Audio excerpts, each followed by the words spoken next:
Here we go. Right. Bloody hell! It's all changed. It's all changed. I think we're live. I don't. Wait, it's saying end broadcast on my end. I do that. Guys, if you can hear me in the chat, please do let me know, because it's been about a year since I actually live streamed on there. Oh, no, I am live. I can see it now. Hey, how are we doing? How are we doing? I see JFC's in the chat. Glad to see you back, T. Back. Oh, it's great to be back. Great to be back. And GB, late and of questionable inclination, a bit like that Zach Polanski chap. We don't want to talk about Polanski, do we? Do we know? And not Moriarty, very live. Excellent. Excellent. So, yeah, guys, it's been about 5 years now that we've been doing this. J-Tuck, good evening. Rhonda, good evening. Good to see ya. Yeah, it's been 5 years yesterday that I uploaded my very first true crime video, and I actually got reminded by YouTube of all things via the notifications. So yeah, thanks YouTube for making me feel old. So I thought we would spend this evening actually going over my very first video, which is quite well timed actually, because of the Netflix series that's recently been released, which was about Ed Gein. But I couldn't do it alone. No way. I have got two very wonderful people with me this evening. First of all, I will introduce Mergu. Mergu, how you doing? Oh, pretty good today. Excellent. Makes for an interesting Sunday. Oh, so 100%. I was going to do it yesterday, but my lord, I was tired. I was very tired, so I thought I'll do it today. But for those who don't know who Mergu is, he is well, I'll let you do the main bit of your own shilling. I'll let you do your own bit of shilling. But we often stream over on Proper Horror Show's channel on Thursdays, where we talk about horror films. So if you aren't familiar with Proper Horror Show, do check her out, and you can check the playlist I'm sure that she has for the hundreds of podcasts that we've done over there. But yeah, do you want to tell them a little bit more about yourself, mate? Not much to tell. I'm on X at Mergoot. I'm Shadowbanned to Hell and back.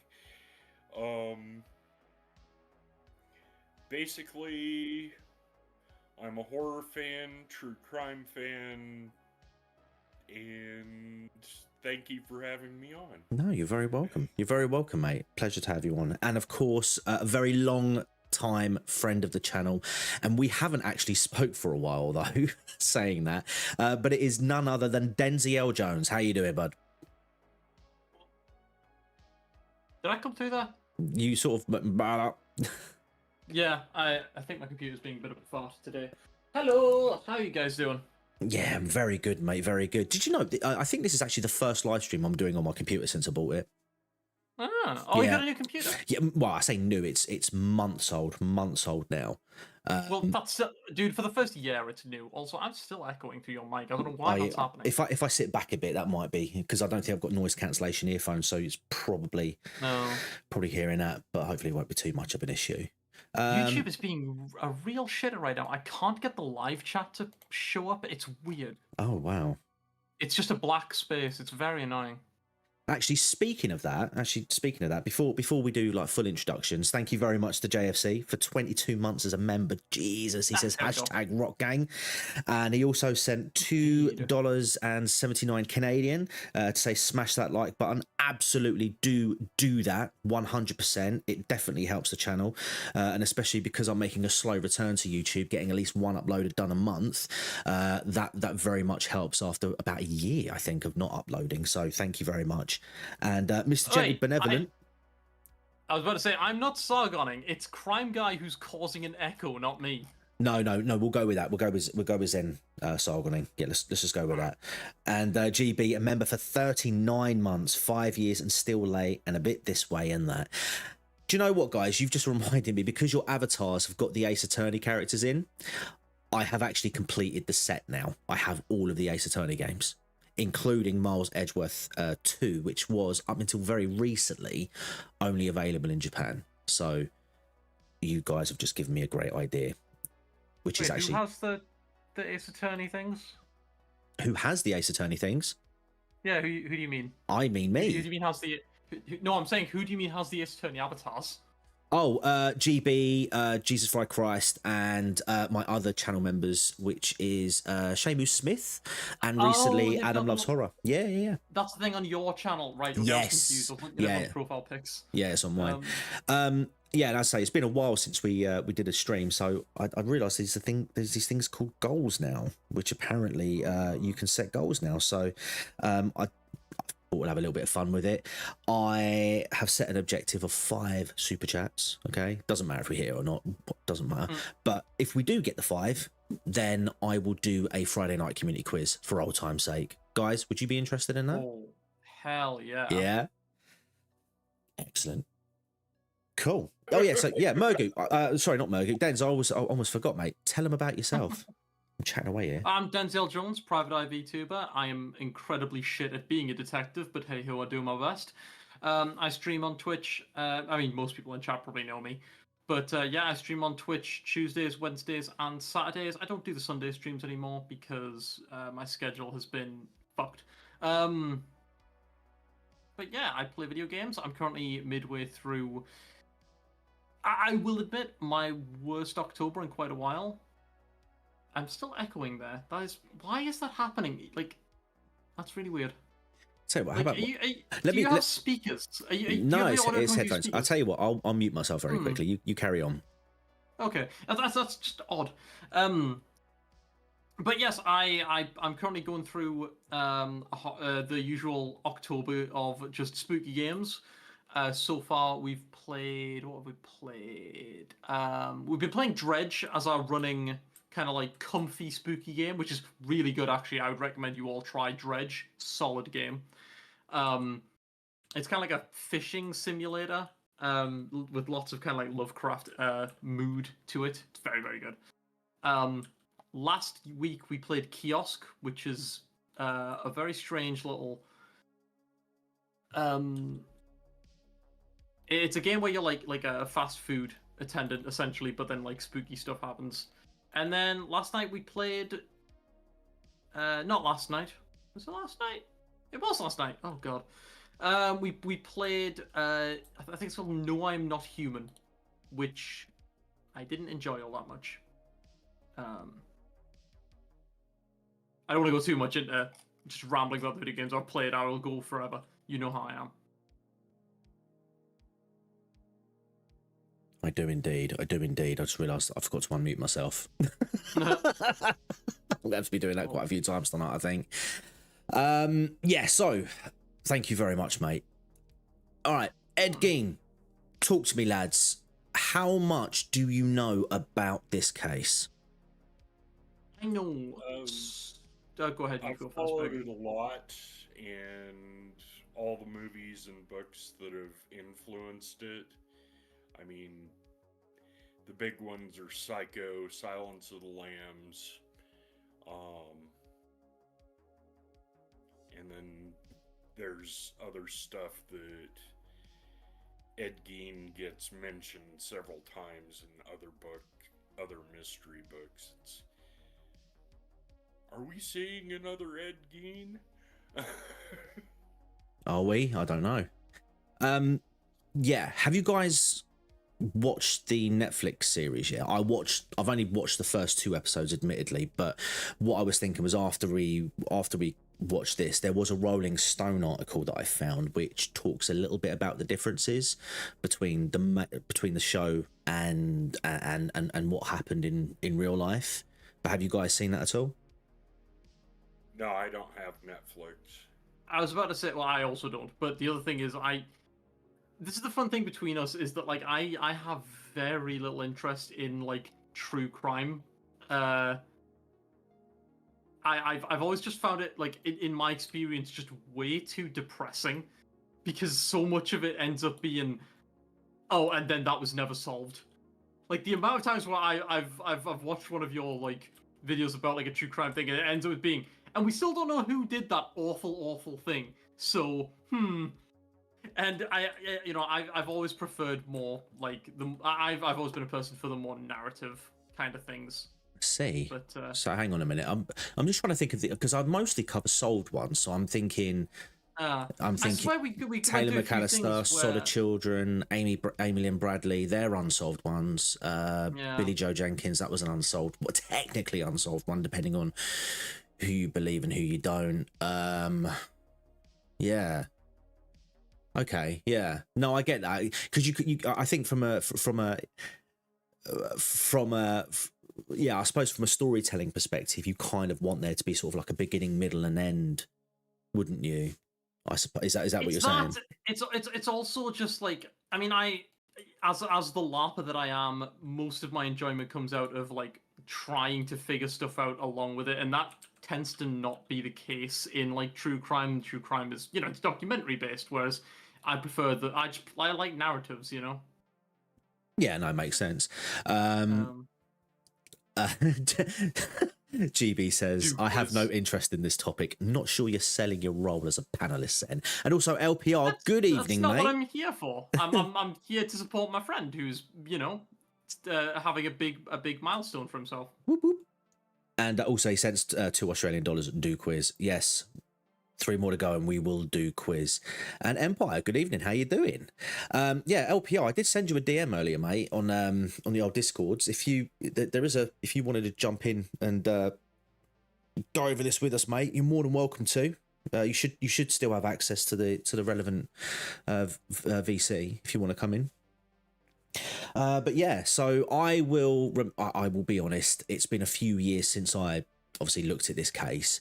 I remember bits and pieces. I did sort of have a glance over the old video beforehand, but I wasn't really. I was in the middle of doing other things as well. And I did watch the first 2 episodes of the Netflix series, and I'll be honest, I'm not a massive fan of them, because I know they did one on Dharma. I know they've done one on, I think is it the Mendes brothers, or yeah, the Mendes twins. Brothers. Yeah. But they kind of, for me, it's not so much the inaccuracies that bother me, it's the seemingly glamorization of it, and yeah. Everything I heard about the Dahmer one, they glamorized him, and for about 6 months, he became a gay icon. Oh, oh wow.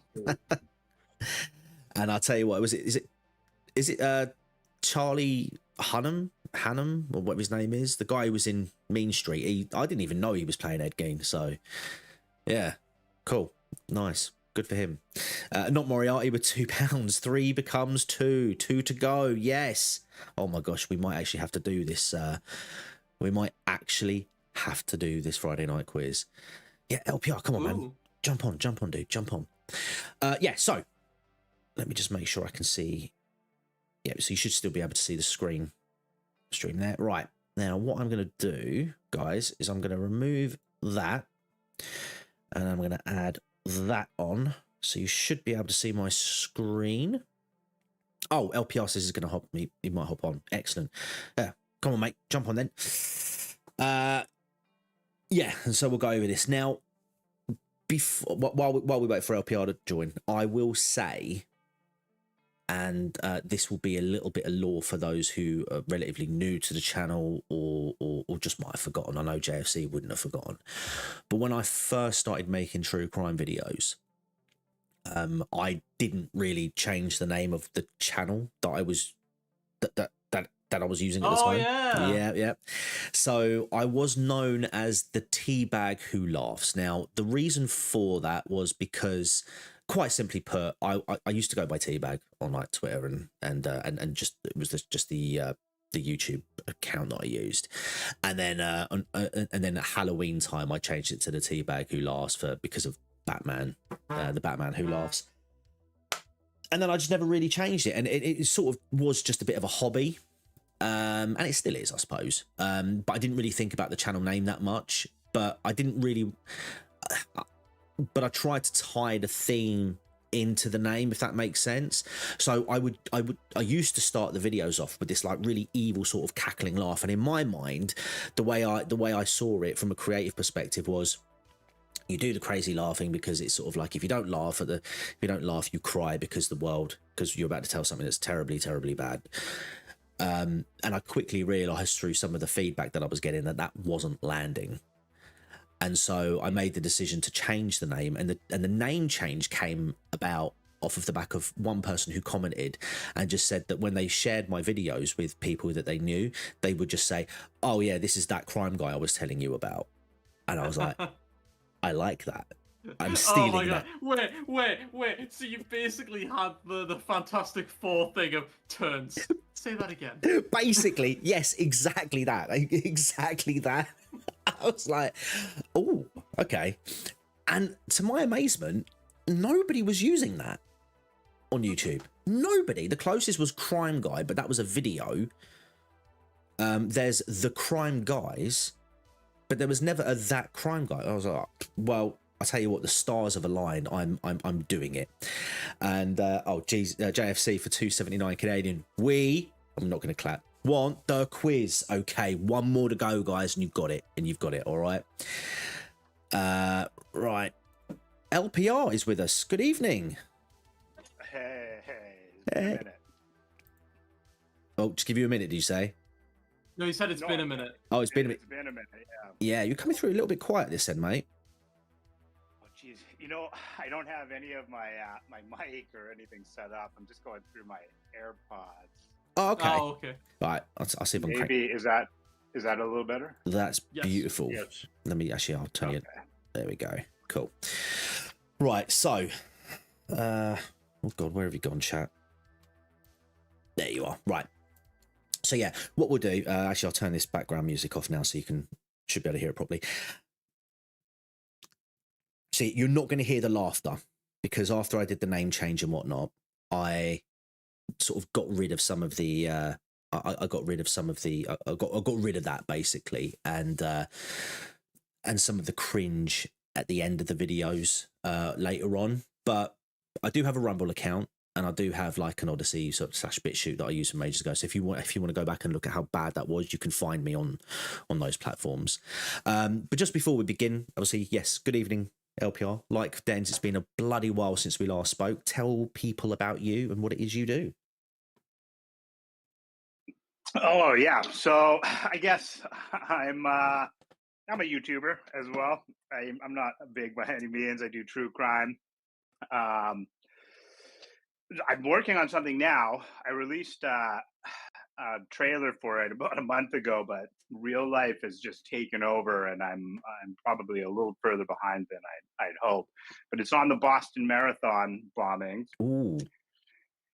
Yeah, and all I can say is, wow, the research I've done in this is it just. I kind of feel like the surface level is what everyone knows, but it goes so much deeper than what's massively distributed. Anyway, Wow. so that's what's next. I hope to have it done within the next month or so. Oh, nice one. Yes, please do keep me posted about that one, man. Yeah. All right. Okay. God, shall we do this? Oh boy. Oh boy. I hate my voice. Right. It's one thing I've learned, which is that creators will always hate their earlier work. That is just a fact of life. Yeah. It's a fact of life in being yeah. a creative. It's just how it is. I've actually been lately rewatching. I've been watching these videos of the Team 4-Star guys rewatching the whole Dragon Ball Z Abridged series, and the amount of pain you can see them going through. It's just a fact of being a creator. Is you hate all your early stuff. Yeah, no, 100%. Yeah, I quite liked your early stuff as well. Yeah, I it's just a massively noticeable difference, you know. Yeah. But we'll get into it. So, yeah. So, without further ado, listen. If you want to stop me at any point, please let me know. I'll pause. If you have any comments to make, I'm sure I'll be doing that as well. Yeah. All right. Let's go. Chat. Let's go. My finger really doesn't want to push down. Bollocks. Let's do it. Based on a true story. These are the words we see at the beginning of Look the at that. movie. or on the That's foreshadowing for a start. first page within a book. But have you ever stopped to think about how much of an influence the real life events had on the movies you're watching or the novel you're reading? In this video, I'll be talking about a man whose legacy not only influenced one story, but 3. His actions would inspire the creation of such popular films as Psycho. So yeah, you mentioned it. You mentioned it. So yeah, it was Psycho, The Texas Chainsaw Massacre, Texas Chainsaw and Massacre. Silence of the Lambs. A man whose crimes would neatly match the horrors expressed in these iconic movies, while leaving you in disbelief that such a person could ever exist. Today, we walk you through the life of Ed Gein, the Plainfield Butcher. Right. So one thing you're going to hear a lot is me saying Ed Gein. Yeah, it's pronounced Ed Gein. Although I did notice that in the TV show, one of the police officers, and I'll talk about it more when we get to that particular scene, but he does call his mother. He does call Ed's mother Mrs. Gein. So I'm more curious. It's not just it's you. not. It really isn't. And the thing is, I'm kind of curious to go through the show and just see how many times they sort of flick between Gein and Gain. Yeah, but yeah. So we're about to get into his early life now. I absolutely love this font that you've used. You know, it's something funny that I always find like I use that font on my streams. That's one of the fonts I use. Oh, is it? It's one of like the go-to fonts I find. It's what I use too. And then I was like, man, everybody uses this font. Dude, I love handwritten fonts. They're my favorite. Like when I was a kid and I would do stuff for school, it was Kristen ITC was the one I always used because I like the handwritten fonts. Right. Is it bad that I've forgotten what this font is? Yeah, I don't know the name either, but it's right up there with like Papyrus and all those other kind classic. of not quite handwriting, but close enough. Yeah. I've seen a couple of people mention that they've always said Ed Gein. Yeah, I was getting reliably informed by comments that it was Ed Gein, and I thought, okay. Ed Gein was born in La Crosse, Wisconsin on the 27th of August 1906. His mother was Augusta Gein, a staunchly religious woman with a tongue sharp enough to cut through the toughest of metals. I don't know why I was doing that as well. I tried to go very sort of like poetic. Verbose. Yeah. I tend not to do that now. I'm very much sort of like straight to the point, factual, if that makes sense. It's a way to keep it interesting. It does make sense. And it's one of those ones where I think before you found your own distinct style, you do tend to like overwrite a bit. Yeah. While you're trying to figure out what works and what doesn't. Yeah. I'm going to try not to pause Andy so much. His father, George Gein, had worked various jobs, such as a tanner, a carpenter, and even an insurance salesman, but was unable to hold down these jobs. Due to the fact that George was an alcoholic. Right. Okay. I don't know why. Obviously, the tone of the video, and I'm jumping in with WWE gifs. There's a strange irony. I did the exact same thing with my early works. Like I feel like the tendency was to try and go for like, you know, the whole meme-tastic, like Leon Lush style Batman pop bam zoom sort of things. Yeah, that's so fun. Oh god, do you know what? Just seeing that one, right, really reminds me. I literally just got the memory come to me now. You know Jared Lee Loughner. You know that case, right? Are you familiar with that one? Anyone? Not off the top of my head. Okay. Yeah, me neither. Don't worry, not essential. But basically, he was a guy who was. I made the video, obviously. He basically shot up a oh god, it was like a political event that was going on, and I think it was Gabrielle Giffords or Gabby Giffords, Democrat politician. Oh, okay. He Arizona politician. Yeah, he shot her. She survived miraculously. Just, you know, she got shot in the head, but she somehow managed to survive. But during the fracas, when it was all going off, obviously, like, people were scattering about everywhere and whatnot, and apparently one guy had actually smacked Jared over the back of the head or over the front of the head, whatever, with a chair. And so when I remember when I made that video, I did. Have you guys seen the GIF where the Undertaker does that chair shot over Maven? I wouldn't know that. I couldn't say the specific one, but I'm aware of chairs at WWE. Yeah, so. it's yeah. So I did that. I for some reason I put that GIF over that one. I feel like that's a fair reference to make. I think if anyone ever sees a chair being used as a weapon, it's always going to be the first thing they think of. Yeah, it was, but I tell you, it's almost comical. It's almost comical. Before we continue, GB with $5 Australian, because completing this number is scratching my I must finish the Pokédex urge. Thank you. Guys, I will see you on Friday. We're going to be doing a Friday night community quiz. Well done. Thank you. Thank you, everyone. Thank you. I really appreciate it. George. Oh, right. You don't see George in the Netflix special. But I do know that they reference him at the very first episode, in the first episode. And Augusta's very sort of demeaning about him, putting him down, yada, yada, yada. That was very true. By the way, it was very, very, very true. So that is something they did get quite accurate. Ed also had a brother, Henry Gein, who was everything I remember about reading this. She was a real piece of work. Yeah. If Mother in Psycho was directly drawn off of her. Only Mother in Psycho wasn't nearly as bad. No, definitely not. And I mean, we took a weird moment to point out, by the way, that not only do I not know that much about true crime, I've also not seen any of the movies that apparently are based on him. Oh, really? Shame on you. I've never seen any of them. Wow. Okay. Psycho? You've never seen Psycho? Nope. Never seen Silence of the Lambs? Nope. I have seen videos about Silence of the Lambs, but never actually like the actual thing. Wow. And I'm assuming you haven't seen the Texas Chainsaw Massacre. No. Wow. Again, I've seen videos talking about like interesting trivia about them. Hmm. Which, in fairness, fascinating trivia about them. Did you know they use actual human bones? Yes. Yeah. Creepy, but yeah, freaky, innit? Yeah. Yeah. So there he is. There's Ed.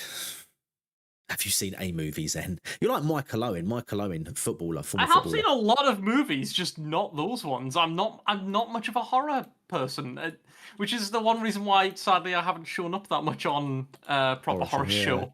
Oh, I showed up for the very specific horror movies that I've seen, and that's about it. Yeah. All right, we'll carry on. But yeah, I was going to say beforehand, you will never meet a bigger misogynist than Augusta Gein. She's absolutely. You mean misandrist? Misandrist? No, well, yeah, maybe, but yeah, basically, she hates women. So she is a misogynist. Yeah, okay. Yeah, you'll see. 5 years his elder. Augusta despised her husband and would regularly send verbal tirades towards his direction. The boys would also receive regular verbal abuse from their mother. Mm-hmm. In 1915, George sold a local grocery store he had owned, and the family relocated to Plainfield, Wisconsin. They moved to a 155-acre farm on the outskirts of the town. There, Augusta would take advantage of the remoteness of the farm in order to isolate her children from the rest of the town. The boys were only permitted to leave the farm to attend school. However, Augusta banned Ed and Henry from making friends in order to prevent any outside influence from corrupting her boys. Had they tried to befriend other children, their mother would punish them for defying her. Augusta had a particular disdain for women. Yep. She believed women were inherently evil and that they would lead the boys down a path towards the devil. Of course, Augusta saw herself as an exception to that rule. Yeah, so all women are evil except me. Not a direct quote, but yeah, she probably said that. Yeah, she absolutely hated the idea of her boys getting involved with women of any ilk. Yeah, really, really. Yeah, just something else. She kind of reminds me of my nan, God rest her soul. Yeah. Well, from everything I've read and from watching this, nowadays she'd be known as a malignant narcissist. Yeah, probably. Concentrate on her. She'd probably be one of those people that would often appear on Piers Morgan, I imagine. That wasn't what I was expecting you to say there. No. Yeah. You can't say that about women. Yes, I can, says Augusta Gein. Gein. I keep saying Gein. I will always forever say Gein. It's just automatic. But yeah, she was just like super overprotective. And one thing I didn't mention in the video that I later learned was that they were quite cash poor, the family, right? So they didn't actually have enough money for things like repairs. They also didn't have any electricity in the house as well, which of course, like, it was like 1910s, 1920s at the time. But yeah, they just didn't. Yeah, they didn't have electricity for a long time. If at all, actually. GB reminds me of my nan. TCG, have you been offing people while you were getting milk for 2 years? No, but Jessica Fletcher was around that time, so you might want to ask her.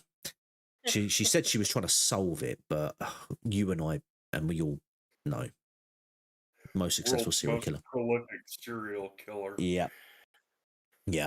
All right, let's carry on. Oh, God, and also I apologise for the audio as well. I'll get to that in a bit, because I use a different software now, but I used a software that I relied on like back in the early 2000s to record this, and I used the same editing techniques, which was basically none. So yeah, it sounds terrible. It does sound like I'm talking through a tin. Yeah.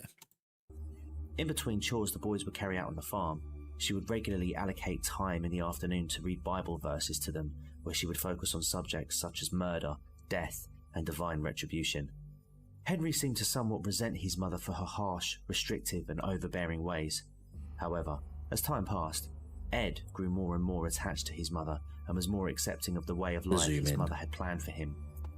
At school, Ed was described by his peers as a shy child with strange mannerisms.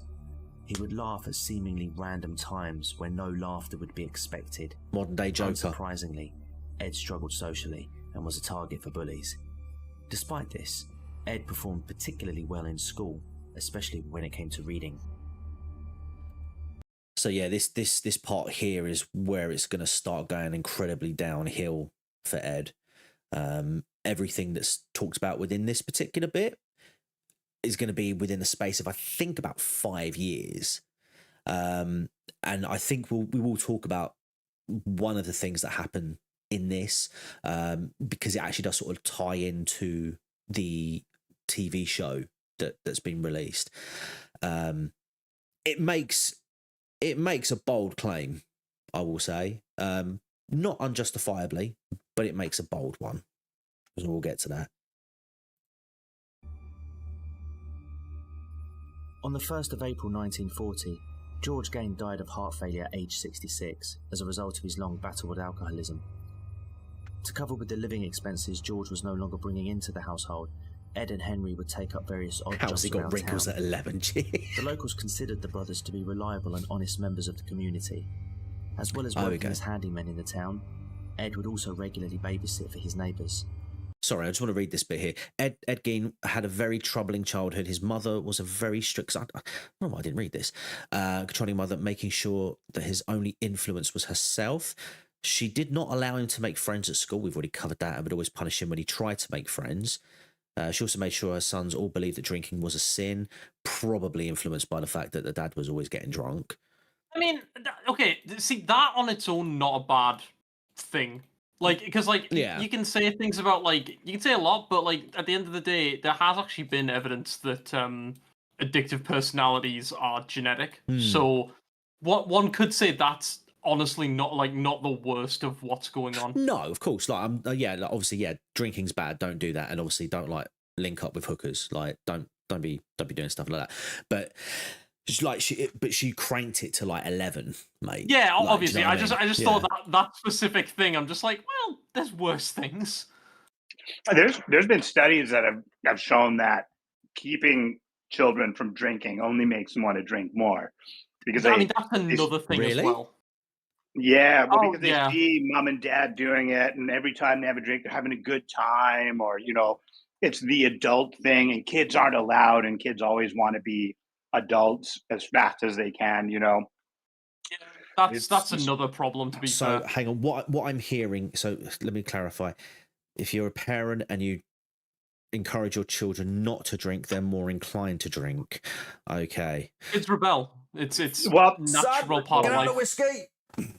yeah, so there was like this actual study in Canada where this community abolished the drinking age, and yeah, for real. And what they found was that most kids, once it was readily available to them, they didn't drink. Like there was the initial flood of all these kids getting liquored and throwing up, and all the stuff that you go through. But then once that craze passed over, and it's sort of like the kids stopped drinking. Oh wow. Crime went down. Yeah, there was just like it was overall a staggeringly good benefit for this community. But liver failure went up. Yeah, well, no, it was Swings and roundabouts. it was a pilot program to see if they should abolish the drinking age in Ontario, and what they found was that they probably should. But then, of course, all the mothers and people who didn't read the reports just heard "let your kids drink," and I mean, it got overturned pretty quickly. But the study showed that allowing your kids to drink, not making it a special thing, was good.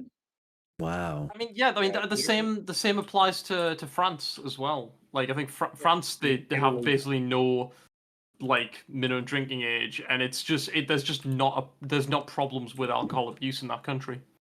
Is my understanding. Well, Yeah. there is, but it's nowhere near what it is in Yeah. the U.S. or Canada.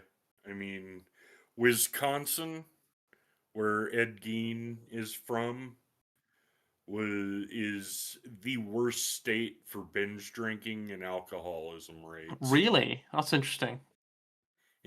Well, Wisconsin's also the home of two of the major beer manufacturers in the country, and it gets cold. There's not much to do in rural areas besides drink and screw. It's Big not bad. families, lots of drunks. Wow. Evening, Ron. How you doing? The Bates Motel TV show is solid too. I think I watched some of that. Nightmare Files. Hey, how you doing? And Bluebeard's Crime Chamber. Royston, how you doing, buddy? Funny enough, I'm just watching the Ed Gein story on Netflix. Let me know what you're thinking of it, mate. Let me know what you're thinking. I'm about 2 episodes in. I just sort of really mostly sort of just thought I'd give it a go because I knew I was planning to do something like this. So, but I mean, I didn't think it was. So far already, I've sort of had to bite my tongue a couple of times because I'm like, oh, that's not quite right. But equally, like, yeah, no, they've done all right there. They portrayed that. I mean, surprised. I will admit, this is me if I ever watch anything about politics, any TV show that has politics in it, or like any video game that has like a political story. Yeah. Like, I mean, as an aside, Battlefield 6 just came out, and I don't have it, but I was watching a friend play it today, and good lord of the story, I'm baffled. I take it's not a good baffled then. It's weird. I mean, I've heard that it was a right shit show of development. Is my understanding. Okay. But to sum it essentially up, is apparently how do I even explain it? A PMC starts like taking the place of NATO because they assassinate the previous NATO head, and they claim ownership for it, like just this PMC group. And because NATO don't do anything about it, everyone's like, oh well, Lamau, NATO weak. we're all going to sign on with this PMC, and I'm like, what? What? Yeah. This isn't like a reveal later on that they false flagged it. Like, no, they just go, yeah, we killed him. Sign up with us. And apparently loads of countries are like, yeah, okay. It's the strangest story I've ever seen. I'm baffled. As you do. Hmm. Oh, well, I don't play those sorts of games for the storyline, fortunately. I mean, you're not playing it for the gameplay either, to be honest. Yeah, oh, no. At least, no. Well, no. At least not the single player. The multiplayer looks solid. It's solid Battlefield stuff, but just the single player is just a shit show. Oh, is it? Mm. Oh, yeah. No, I don't think I've ever done a campaign ever on one of those games. Oh, Call of Duty as well. Call of Duty as well. I like Call of Duty campaigns. They're goofy as fuck. Yeah. They're super cinematic too, and like really, they're awful, but man, do they suck you in! Like just a good old-fashioned action game. Black Ops 1 is still solid. Oh, it is really. Do you know good, what? I do like Black Ops 1, man. I could. Okay, you've played that one. I was about to say, like, if you've not played that one, you should. Oh my god, that is the standard that I hold. I used to troll the hell out of people in gun game. Oh, my gun game. And the fact that LPR is giggling tells me he knows exactly what you do, how you trolled on that game mode. But I used to have one mate who I used to work with, and he was an absolute tryhard on Black Ops. But he was bloody good. Like, don't get me wrong. Whereas I'm not good at all. But when it came to gun game, give me a knife, and I'm off. I'm off. I mean, I still remember this. Man. The most kills I got on that was 43 in one level. But obviously, I didn't go up a level in the guns. Yeah. Yeah. All right, we'll carry on. But I have finished Doom 2 with just the chainsaw. Have you? Oh, hell yeah. Nice. I'm going to say it now. I haven't played Doom. Oh my goodness. You are Doom 2016. 100... It's solid. Eternal and Dark Ages are kind of hit and miss, but 2016 is so fucking good. Is it? It is literally. Oh, it is incredible. By the way, that might be late news to you guys, but Celebrations on YouTube apparently just completely lifting their like blanket bitchiness about swearing.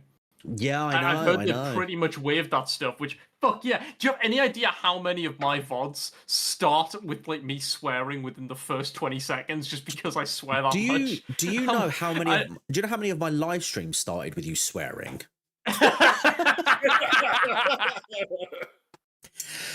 Yes. Oh, I'll have to cut that out. Well, now you don't have to worry about it. Now, I ain't gonna worry. Is this why you reached out to me? You're like, oh, I can actually have dens on streams now. To be fair, I would have reached out to you anyway, but I would have. I was contemplating doing the thing I used to do back in the day was when I would just start the live stream when you lot were mid chat. Mm-hmm. I was contemplating doing that, but I might do it again. It's always a risk. Without cursing, I read the rules and read the stipulations after Unsub podcast talked about it. Okay. Americans and British can't get away with the C word still. Yeah. Oh. Australians can because it's considered C is considered a free. Which is ridiculous because it is over here as well. Friendly greeting. Yeah, it is over here as well. That's the thing. It absolutely is. I don't get why Australians have to have exclusivity over the C word when we literally use it for the same thing. Like it's like like women obviously don't like being called it. That's one thing and fine. But yeah, we call our mates that word as a term of endearment all the time. Yeah. So yeah, Bearing, Lewis Spears and the likes. We want the C word back. Isaac Butterfield. Yeah. Give us back our C words. You C words. Enigmatic, good evening, how you doing? Right, shall we carry on? Carry on. I want to plough through this, man, because I hate my voice. It was said that Ed enjoyed babysitting children. Especially this one as well. Sorry, especially this, because GB literally said I sounded like a 10... Was it GB? I'm pretty sure he said I sounded like a 10-year-old. Yeah. Oh, past TCG sounds about 10. I did, didn't I? With them compared to other adults. It was likely that Ed was better able to relate to children, as he had never really formed any social bonds outside of his own family. Michael Jackson, basically. As time went on, Henry grew more concerned over Ed's relationship with their mother. Ed's idolization of his mother intensified after his father's death. Henry would frequently talk ill of his mother in front of Ed. This was something that Ed didn't like. Henry would eventually meet a divorced mother of 2 and had planned to move in with her. Augusta naturally was against the idea, as was Ed. It's said that Henry would plead with Ed I to recognize leave the that farm with background music. That's co.ag music. Yeah. 100%. I think you're right. No, it's oh bloody hell, what's his name? Oh god, it's the one who does all the YouTube free stuff. Oh my god. Yeah, that's well, I guess. Coag. No, it's not Coag. It's oh bloody hell, I'm gonna have to look it up now. Kevin MacLeod. I'm pretty sure it's Kevin That's what I just MacLeod. said. Oh yeah, sorry, I Kevin didn't hear MacLeod, that. Yeah, Kevin MacLeod. But this is a second version because there's a version that Lazy Masquerade uses, which I actually found and now use in my videos. Shout out to Lazy. But yeah, it's a very said similar before, version there's to this. nothing, there's no stranger feeling than watching someone else's YouTube video and a song that you regularly use shows up in it. Like, what? That's my song. I mean, it's not, but it's my song. It's why I never use the same song twice in any of my productions. That's crazy, man. I have not once. Yeah, I've got a collection of songs that I'll use per chapter in my videos, like which I do now. Which actually, no, I love that we're talking about this because actually it's quite a good editing sort of how the channel sort of evolved. Music wise, so yeah, I used to just basically, like, you'll hear it, the soundtrack will not change throughout this video. In fact, it's quite overwhelming. I think I didn't sort of mix it properly in terms of sort of like the balance. But yeah, I for the longest time I didn't change the audios through the background music throughout, and then it was only sort of fairly recently that I've started sort of using different sort of songs to create themes in the background of my videos, and part of me has toyed with the idea of just going pure narration base, actually just scrapping it all together. It's good to have ambience. Otherwise it just feels eerie. Yeah, and I mean, if you want to go with the eerie vibe, that's okay, but like, you need once you've watched loads of videos where people have background music, then you go to one where it doesn't. It's weird. Yeah, because I noticed again, shout out to Sturban, he's great channel, good friend of the channel as well. I've noticed in his videos now, he doesn't tend to use the background music throughout the videos. It'll have that sort of like introduction sort of bong, if you will, and then it's just his narration throughout up until about the end of the video. I quite like that. It's pretty clean, you know. Yeah. And then I always find that if your ambience in the room, so you've got to like really mess with your audio levels, otherwise you get that cut off. You can clearly hear the difference between nothing and when the mic is hot. Yeah. You know, I feel like music really lends to the narrative, and I feel this is how I use music would be that it's it helps to support what I'm saying, or maybe what I'm saying is the facts, but I feel something different. I'd use a different song to help portray the contrast. So I think it's a great tool, a great narrative tool. Yeah, no, I totally agree. And yeah, I feel like I kind of almost feel like if I was going to go with a video and didn't use the background music, I think it would have to, I suppose it would have to be something that was relatively short, relatively straightforward. Yeah. I say I've toyed with the idea, but haven't sort of executed it, and just getting some of the, and like Not Moriarty says in the chat, the video in ambience feels strange. Yeah. Okay. Yeah. Duly noted. I'm glad we brought this up. Yeah. Excuse me. Yeah, but just talking about what's happening so far in this. So in this particular part of the video, I'm sort of talking about Henry's relationship with his mother and brother, and of the two brothers, Henry is the more rebellious one. He sort of pushes against the authority of his mother, whereas Ed is very much a mummy's boy, can do, well, I suppose not that he could do no wrong, but he basically worships, idolizes his mum, whereas Henry's sort of more normal minded, sort of sees the fact that his mother's a bit doolally, if you will, and is trying to like get Ed out of that environment whilst also trying to set himself up as well. So yeah, you hear he meets this divorced mother of two, which of course is exactly the kind of woman that Augusta would want her boys to meet with and marry. And in the do you know, it frustrates me actually, because what I wanted to, I'll just bring this up now, but in the TV show, I feel like there's a bit of a missed opportunity there with the relationship between Henry, Augusta, and Ed, because they really don't explore it at all. It's his story is pretty much resolved in the first 20 minutes of the show. He's not really around much. He's missing. He turns up. Oh, he's not. He's gone again. We'll get to that because I don't want to spoil what happens in the video. However, Ed was far too devoted to his mother to leave her side. This was a proposition he could never agree to. On the 16th of May 1944, the Gein brothers were burning some brush on the farm. However, the fire began to grow out of control and became so fierce it drew the attention of the local firefighters. Henry had gone missing during the fire, but Ed didn't report his brother missing until the firefighters had extinguished the fire and left the property.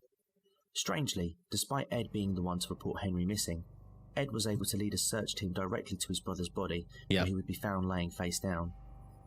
Henry's body showed no signs of burns. Furthermore, it appeared that Henry had been dead for some time before he was found. It was believed Henry had died as a result of heart failure, but it was later reported by true crime writer Howard Schechter that there was bruising found on Henry's head. By the way, the reason why you're seeing this scroll now is because I forgot to add it into my script. So, I figured that was the case. Yeah. It's very much, oh yeah, shit, I forgot to say this. Yeah, I completely forgot because I really wanted to, because I saw this particular angle of this particular incident, and I thought, oh my god, I need to mention that. And then I wrote the script out, recorded it, and as I was editing it, I thought to myself, hang on, where's the bit about the Cain and Abel narrative? Oh no. So yeah, I had to. Yeah, I thought, I'm not gonna. I don't know how I'm gonna, because I didn't really know much about I didn't really know a lot about the editing software that I use, that I still use to this day actually. But I didn't really know, wasn't creative enough to sort of go in and mix it and add it in. So I was like, oh, I'll just do a text crawl of it going up. So that's what you do now, is you'd punch it in. So say that again, mate. That's what you do now. Instead of doing the text, you'd actually go back and record the audio. Yeah, exactly. Yeah, I would go in and just completely add to that, and then just sort of, you know, maybe just record that little bit and then add it into the video, sort of like in between sort of the bits that in between where I started and where I finished, if you will, if I have to do that. And I've also done it before, like if I've made a pronunciation mistake but not picked it up, then I'll sort of like record over, and then I'll sort of like splice the two pieces of audio together, which tends to be quite seamless. But yeah. So my voice changes so much throughout the day that I can't do that. Sometimes I've had to chop up words like propulsion so I could get the shun. And I chop up words to make the one that I mispronounced. Yeah, actually, I'll give you an example. A lot better. I'll give you an example. Actually, it's actually it's my most recent video. When I was talking about one of the victims, Ellen Frith, and I didn't pick this up when it was only when I went back to just get rid of the clicks, pops, and breaths and whatnot. I noticed that in one of the parts I called her Helen. I was like, oh no, I can't do that. No, right. So I basically just zoned in on the of that word and got that removed. And so I challenge anybody to go back and watch that video if they haven't already. It's my Mark Martin video, my most recent one, and see if they can spot where I've made that cut. But yeah. Yeah, a bit of a mixed response on the background music side. GB says that he finds music irritating on most videos. JFC says that loud background music is annoying, but very soft, faint background music feels right, and it feels like something is missing without it. Yeah. So again, that's what I tend to do. I tend to go with the latter. I try and keep it in the background as faint as possible, so it doesn't nowadays, so it doesn't overwhelm the video or sort of distract from the narration itself. Whereas this time, when I made this video, I literally just went audio track 1, vocal narration, audio track 2, music, and then yeah, just didn't really know how to balance the two out. But yeah, so interestingly, so at this point in the video, we're talking about Henry and Ed. So just to recap, they were out in the fields of their property, burning brush, and excuse me, Ed. The fire got out of control. Ed and Henry got separated. Ed went and reported him missing to the police, and yet when the police arrived with Ed, rather than sort of do a like a full extensive search of the area, Ed was somehow managed to just go straight to Henry and was like, he's over there. When they found him, it looked like there was early indications that he'd been dead for a significant amount of time, and there was bruising around the back of Henry's head. I'll let it finish up here, and then I'll pick up where I have a bit of a qualm with the TV show. Police didn't suspect that Ed had any role in Henry's death, and a coroner would determine the death was caused by asphyxiation. This was accepted by authorities, as no autopsy had been carried out on Henry's body. Henry's passing had made... Okay, so police, authorities and whatnot were absolutely satisfied that Ed had no involvement in the death of Henry Gein, all right? However, in the Netflix TV show, Ed kills Henry and stages it, which could have been the case, which very well much could have been the case, but officially no involvement. They did question it in the autopsy room in the TV show when they talk about the fact that he seemed to be dead for quite a while, which of course was true to the real life story. They did question the back of the head injury, the injury on the back of the head, but yeah, the show goes along with, yeah, he was asphyxiated. He died from asphyxiation, probably caused his heart to fail.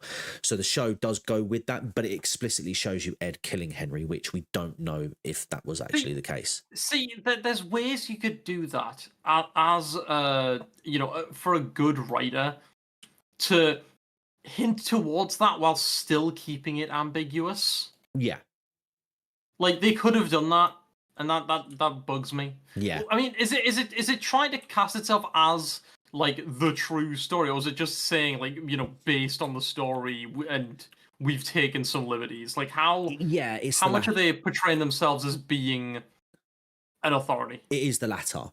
And this is kind of the problem I have with these Netflix shows specifically, is because it doesn't try to almost like reconstruct the real life events and tell them in a more factual sense. It does. They do tend to take certain creative liberties with essentially real life stories, real victims, real families. I know there was a bit of an uproar about the Dharma story because one of the key people that was involved in that actual Dharma case was essentially like merged in with another person, and things that happened to this person essentially were told through another character that had nothing to do with this particular, not victim, but like witness or friend or something like that. And that just bugged me, man, because everyone who was involved in that specific story had their own sort of stories to tell, had their own story to be portrayed. Was that the black kid who escaped? No, I know who you're talking about. No, but I think it was a black woman. She wasn't a direct victim of Dharma. but I don't know, because again, I haven't watched the show and it was a while ago, but I swear she was like someone who lived in the same apartment block as Dharma, and was suspicious of him. But essentially, her involvement in the overall story in real life was essentially given to somebody else within that like cinematic universe, if you will. So that scenario brings up a good question that I'd wondered. Like, it might be a little off topic, but I mean, what was your inspiration for starting that crime guy? Maybe I missed it because you said so in the beginning of the stream, but always wondered that. What was your big motivating factor that made you think, you know what, I'm going to start making true crime? Honestly, it was, well, we were in the middle of lockdown. Well, yeah, we were in lockdown because it was that sort of COVID era at that time, wasn't it? 2020, and I really I just started getting into true crime documentaries as a whole, like not the dramatizations, but the actual documentaries, because my wife likes true crime, and so she was like recommending cases to me to just look into and watch. So I was watching things on documentaries, and I started getting into the YouTubers like your That Chapters, your Coffee House Crimes, Disturbance, and that sort of thing. Excuse me. And I had the microphone. I had my old Blue Yeti microphone, and I had software that I paid for like gaming stuff, just for like and just general sort of shit posting stuff that I never even really did. But I thought to myself, I can do this. I'll give this a go. See, and just basically went from there. Really. Huh. Yeah. It wasn't really anything profound, I'm afraid. It's lockdown. There's not really much to do. My wife's showing me this stuff that I've taken a keen interest in.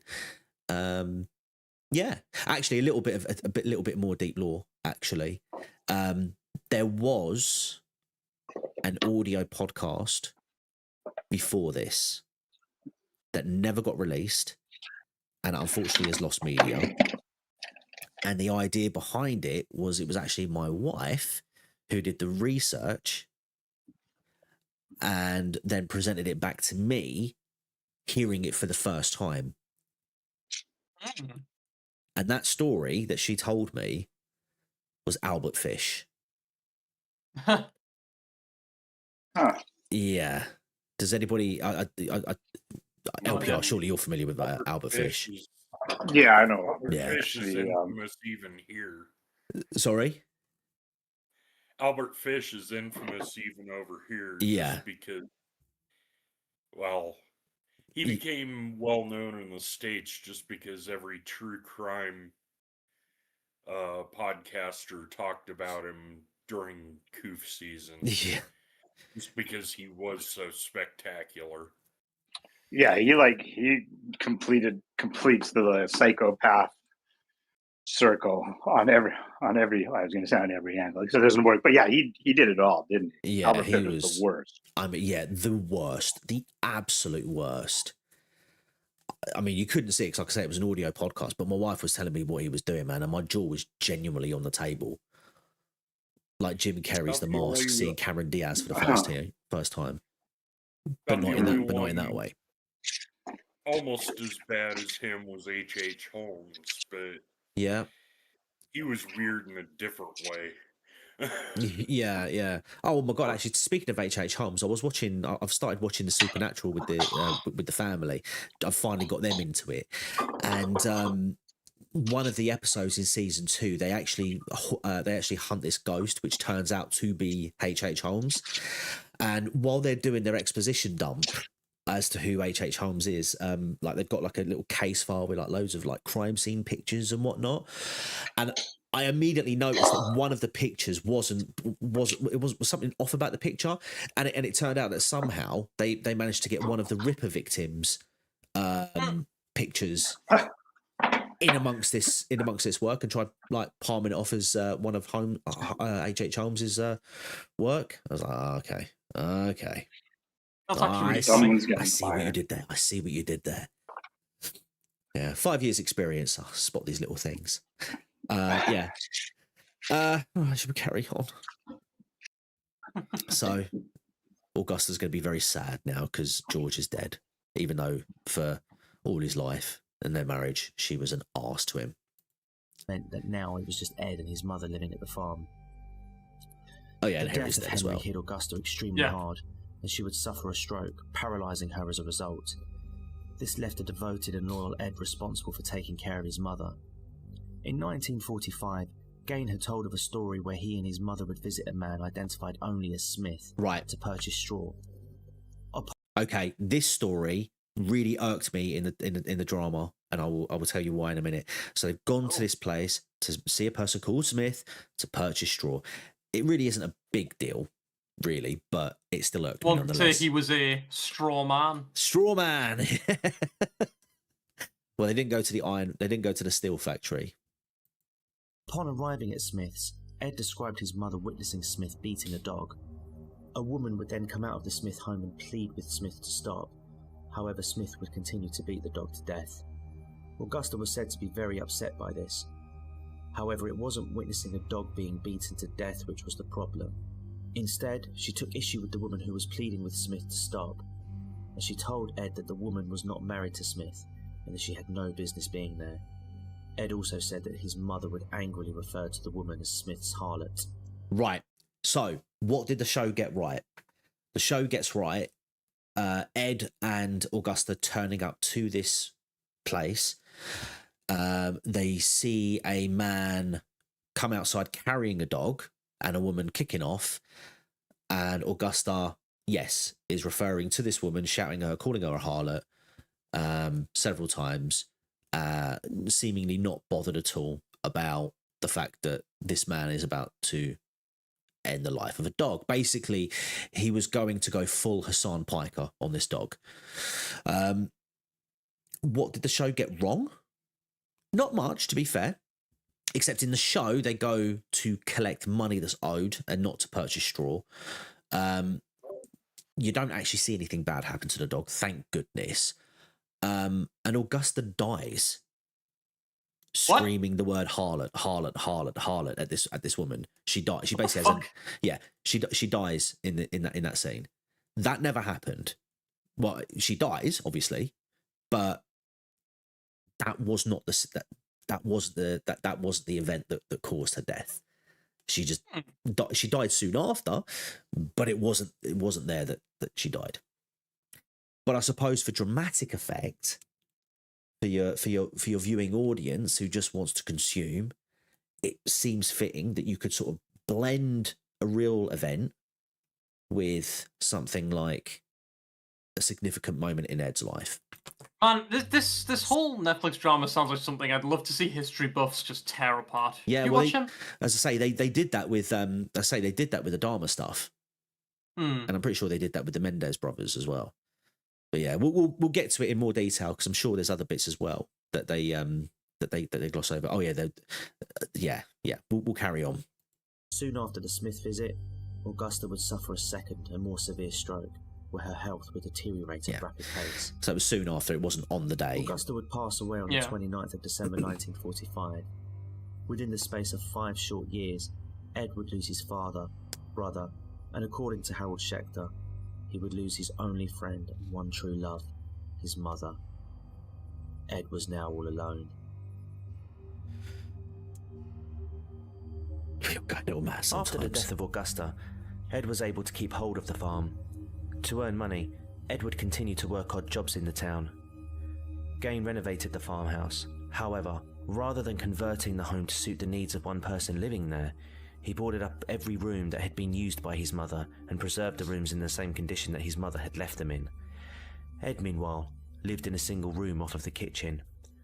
While the boarded up parts of the house remained pristine, the rest of the rooms became deteriorated as Gein was lax about upkeep. During this time, I can't, man. The breathing. That stuff I just cut out. And also the microphone that I was using at the time was, while it was a Blue Yeti, the connection to it, so the connection to the USB port and the bit that you plug in sucks. So you might hear this like every so often. Man, that happened on my Yeti as well. Yeah. Do you know what? I actually, because I use I recently got an Elgato mic, so this is So this is the microphone I use now. But I do have a spare Blue Yeti that's sitting down in the corner just in case this one goes belly up. But yeah, I loved that Blue Yeti, but it died earlier this year. My mic is actually I wouldn't say hand me down, but essentially me and a friend had gone halfsies on it when we had wanted to open a YouTube channel together, and then during lockdown I was just like, look, we never did anything with that, can I just give you the money for the rest of it? And he was like, yeah, take it. Oh, nice. So that's pretty funny. But it is a good mic, I'll tell you. You did come through well clear on this. I've had this since I got my PC at this house, so I've had it this has been the same one for a long time, and it's still going well. Nice. But yeah, I'll have to try and find out what it's like, actually what the brand is, because it's a solid brand. It works really well. Yeah, do send it over, because if I ever have to get a new microphone, be good to know. ATH 2020. DM me. I'm terrible. Yeah. Memory's terrible. But yeah, this was an interesting thing. I thought I found out. I thought about the Ed Gein case, is that the house, man, the house. He essentially preserved it like a shrine to his mum. The rooms that she would dwell in, pristine, left in crystal condition.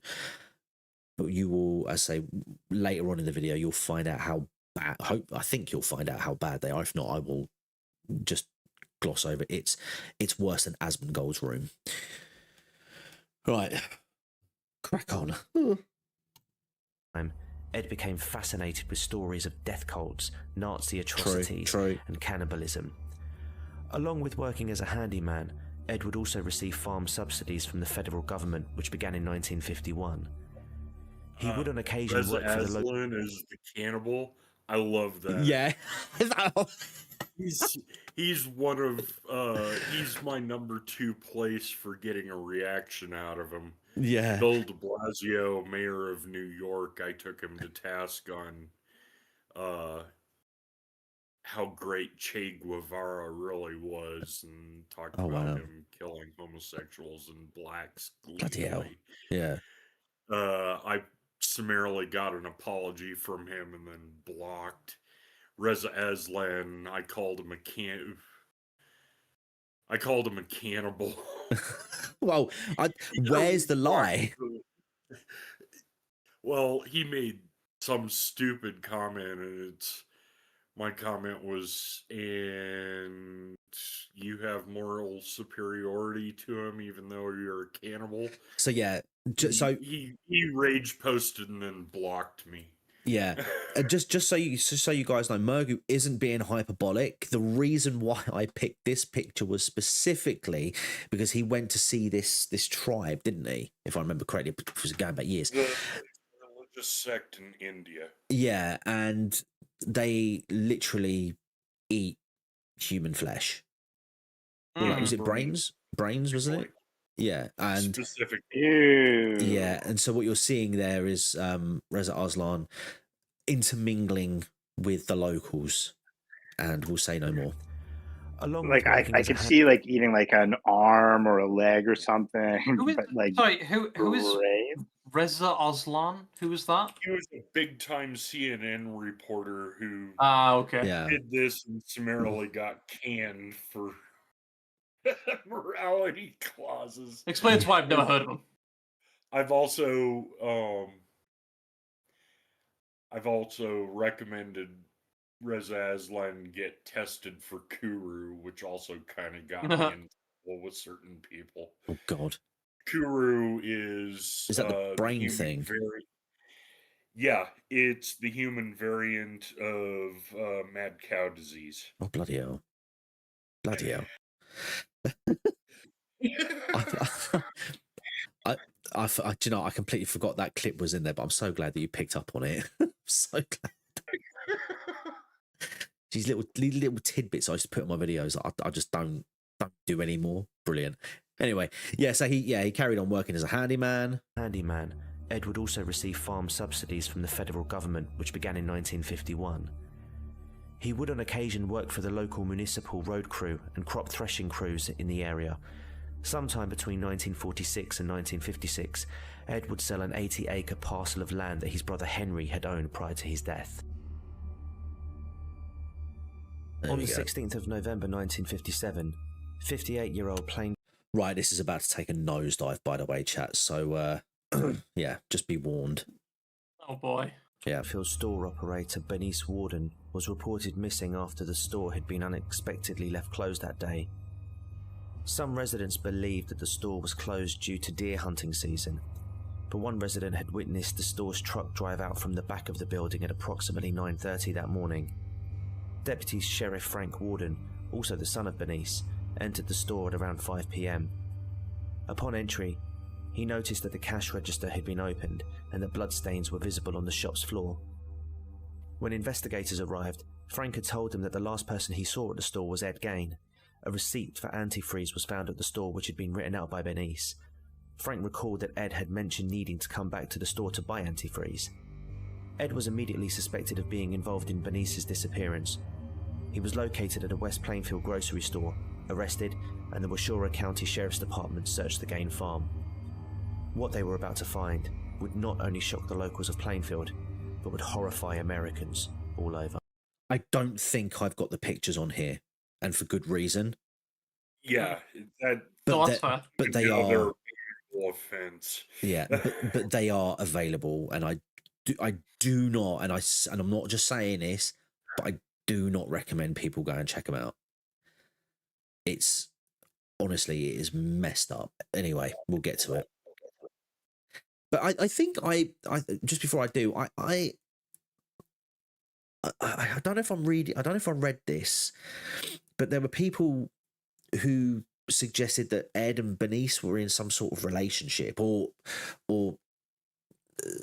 yeah, I could be misremembering that, but essentially it was rubbish, not true at all. And I don't know if the show. I don't know if the show went with that. I don't think they did, but I read somewhere that there were rumors that him and Bernice were intimate, but it was rubbish. Ed himself basically admitted that he'd never been with another woman, because of his mum, basically, because of the stuff that because of his mum's views on women and him knowing that she would disapprove. Which, again, the show drops the ball on, but we'll get to that.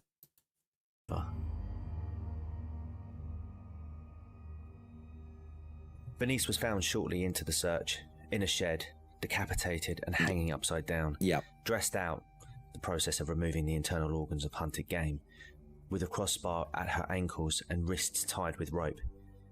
She had been shot with a .22 caliber rifle. Her body appeared to have been mutilated after she'd passed. Police then began searching the Gein residence. Inside they found the rooms Ed lived in, run down, dirty, a foul stench cutting through the air. They also found the boarded up rooms. Yeah, it's bad. And this is a picture from inside the house as the police were searching. Preserved in their original condition that Ed had left them in after the death of Augusta.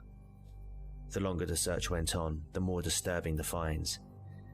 It became apparent that Ed had carried out much more than just the murder of Bernice Warden. Authorities found whole human bones and fragments, a wastebasket made of human skin covering several chair seats, skulls on his bedposts, female skulls, some with the tops sawn off, bowls made from human skulls, a coarse... I don't believe the images are considered YouTube friendly. There are images made from a female torso, skin from... Yeah, so I don't know why I'm saying that. Like, nowadays, if I'm telling you don't go and check something, I'm not sort of like wink, wink, nudge, nudging. I'm genuinely telling you don't go and watch it, don't go and look at it. Just a waste. But at the time, it was more like, well, I don't think they're considered friendly, but you know they can be found via Google if you want to be that morbid. But I would not. I just wouldn't want to ruin your day, man. I mean, the case that I'm researching now at the moment for my next video. I won't give too much detail away, but I would argue that he is more evil than Jack the Ripper. Yeah, I'd agree with that. Yeah, this is my new video that I'm doing. and like Oh, I thought you were done. Sorry. no. So for the new video that I'm researching at the moment, like I just the guy, it was one of these ones where it should be a huge story in this country, in Britain, but given at the time that the crimes took place, there wasn't much media coverage, which will be explained in the video as to why. But it seems to be one of these cases that got sort of like left by the wayside, and that naturally caught my attention. And then I started researching the case, and I'm still in the researching stage, and I'm just like, I wish I didn't know about it. I wish I didn't know about it, because the case for the media, did they slap a D notice on it? No. So in a nutshell, because it took place during World War II in this country, there were heavy reporting restrictions. Yeah. This is the Blitz killer, right? Legging. Yeah. I'll just say Blackout Ripper. It's the Blackout Ripper. But you wouldn't think. You would. You'd think with a name like that it would be bad, and it is. Don't get me wrong, but what I would say with Jack, the events were more surgical, clinical, but this is a guy that was just absolutely. I can only describe it. The way that the crime scenes are described in the articles and the thing and the videos that I've been looking at as part of my research, it's just vile. It's just evil rage, just anger, and it honestly it feels like another level. And if it wasn't during World War II, this guy would be up there in terms of notoriety as your Jacks, your Yorkshires, your Shipmans in this country, at least your Huntleys, and the recently deceased Ian Watkins.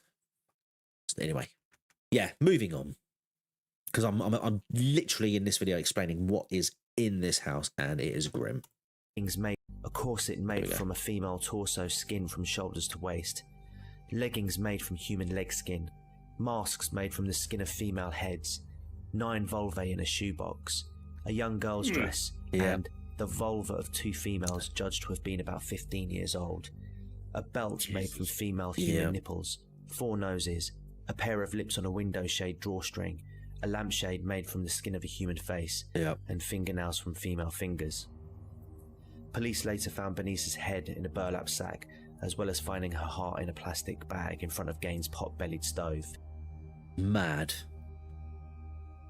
The findings still weren't over yet. But we're not done. Authorities also found a skull in a box belonging to Mary Hogan, as well as her face, converted into a face mask inside a paper bag. Mary Hogan was a 51-year-old woman who lived in Pine Grove, Wisconsin. She worked at a tavern that Ed Gein had visited on several occasions. On the 8th of December 1954, Mary had disappeared from the tavern while she was closing up. However, police had never linked Ed to the disappearance of Mary, as they'd not found her body, until now. When police interrogated Gein, initially he denied any wrongdoing, but soon began to open up to authorities, where they would fully learn the true extent of his activities. Ed told officers that between 1947 and 1952, sorry about the shaking, he had made up to 40 visits to the graves of recently buried women, where he would attempt to exhume them and take them home, to tan their skins and turn them into all kinds of paraphernalia. Ed would tell police that he would be in a dazed-like state when committing these acts. However, on approximately 30 of the 40 occasions he'd visit the graves, he would snap out of his daze, leave the graves in good order, and depart empty-handed. In total, Ed admitted to stealing from 9 graves and showed authorities where to find the sites he targeted. Gein was capable of single-handedly digging up a... One thing I just want to point out, in a TV show, in a TV show, Ed attempts to dig up his own mother's grave early on. I don't know, but I didn't see anything in the research that I did at the time, otherwise I would have included it, that suggested that he actually tried to do that. Although in the TV show they sort of write it, they sort of the reason why he can't get into the grave is because it's like a metal casket, it's like a steel casket or something like that. So he physically can't break through it. So he ends up taking one of the body of a young woman next to the grave of his mother, and that sort of sets up the connection between Ed and Norman Bates. Because for those who don't know, I'm talking about Denzel, basically. Oh. You haven't seen the film. Norman Bates is a character who is based off of off of Ed, and the relationship between he and his mother is one of the strong, is like one of the strong factors between inspirations, shall I say. I do think they sort of over egg it though in the TV show, because they sort of gives off the impression that he hears his mother's voice, and he has what he dresses up as his mother, I think, in the show, which is the body of a different woman, but dresses up as he dresses her up as his mother. But again, I don't think that was something that ever happened, that Ed ever actually did. One thing I'm definitely thinking is it would be interesting to see like how much of it is almost like a oh god, this goes to like a complex thing, but how much do you know about Dracula, like in various media, or just vampires in general? Vampires in general, I suppose as much as the next guy, really. But I know that there's a fascinating kind of thing where it's almost like as vampires have continued to be in pop culture, certain things have stuck around, whereas certain things have dropped. And it's almost been like an evolution of the concept. And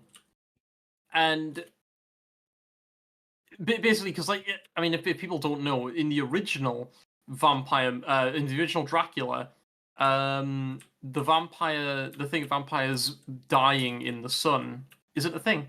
That's very much a production of more modern, relatively, vampire stories. Mm. And it'd be interesting to see almost this happen with Ed Gein, but like in a twisted way, because obviously he's a real story. Yeah. But if perhaps like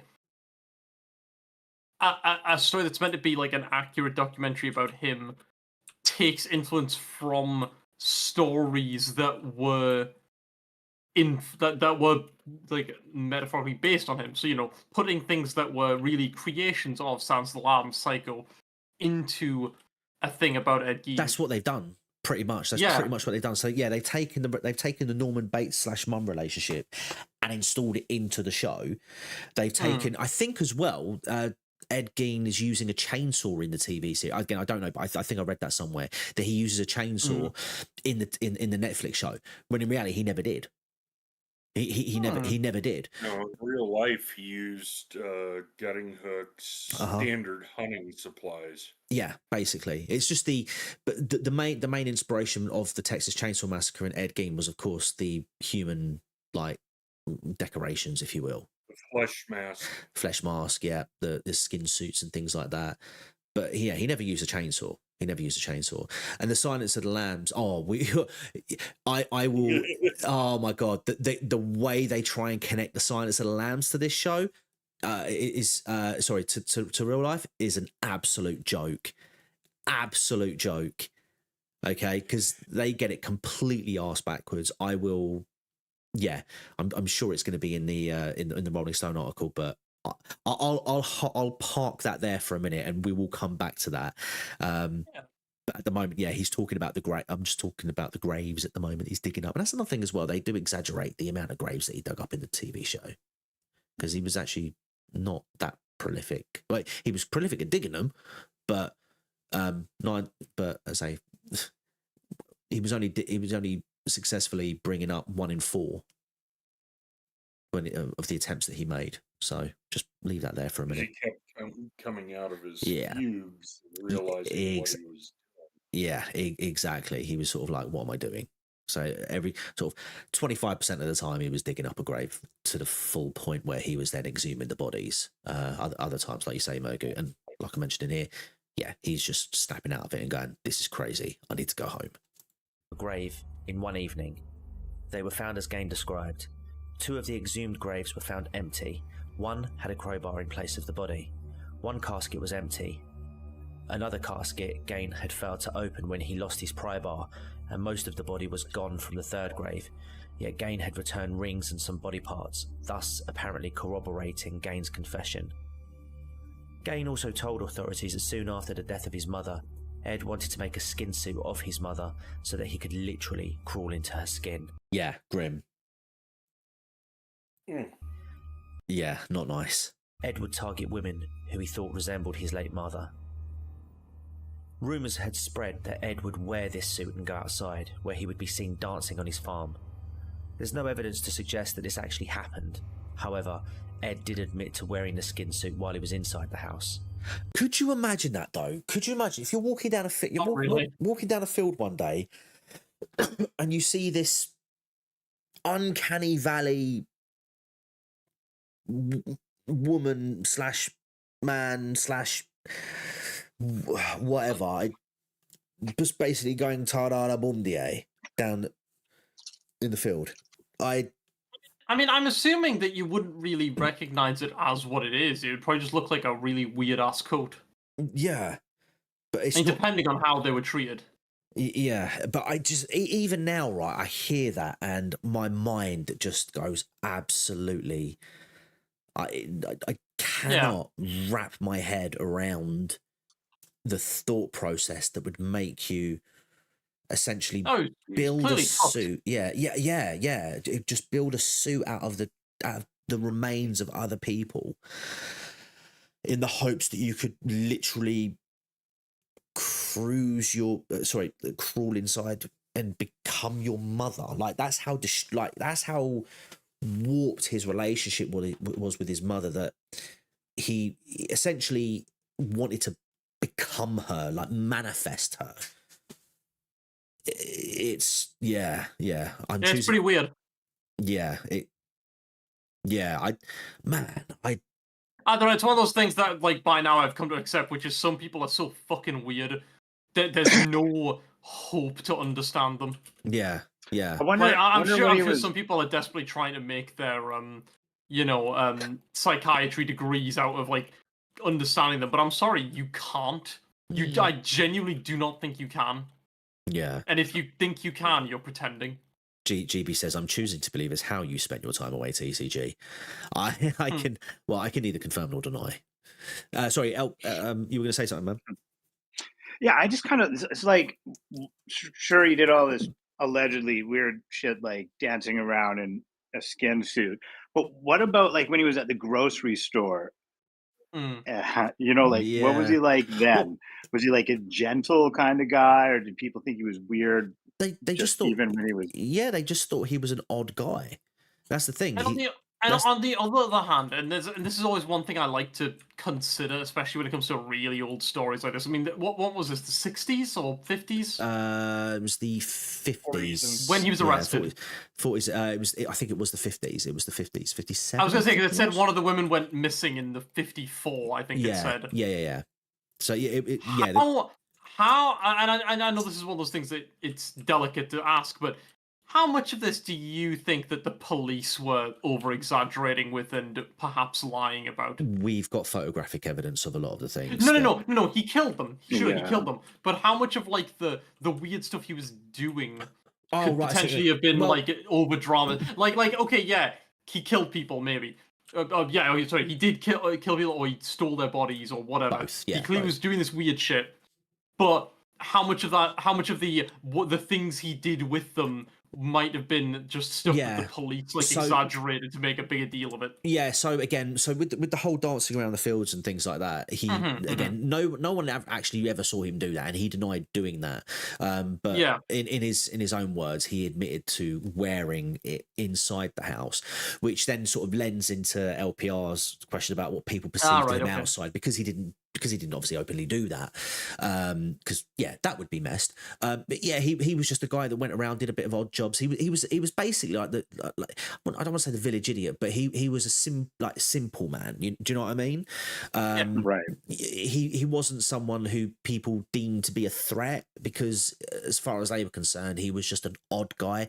Like, he got on well with people's kids. He used to babysit people's children. Like, people trusted him with their kids. That must have fucked those parents up for years afterwards. Yeah. And he got on well more with children than he did with adults. So I said Michael Jackson earlier in the sort of allowed in the video. Oh, not right. that he did anything like that with children that we know of, but he had more of a connection to them because of his own, I suppose, stunted development, if you will, because of his mother, like not letting him have friends outside of just not letting him have friends. So yeah, Right. later on in life, he just connected more with children because, as far as he was concerned, they were more innocent-minded, like he was to a degree. And yeah, just like losing his dad, his mother, his brother in the space of 5 years just completely sent him doolally and over the edge. Especially More of when like his mother had set it up so that was all he had. Mm-hmm. Yeah, basically, yeah. He had nobody after she died. He had nobody. Right.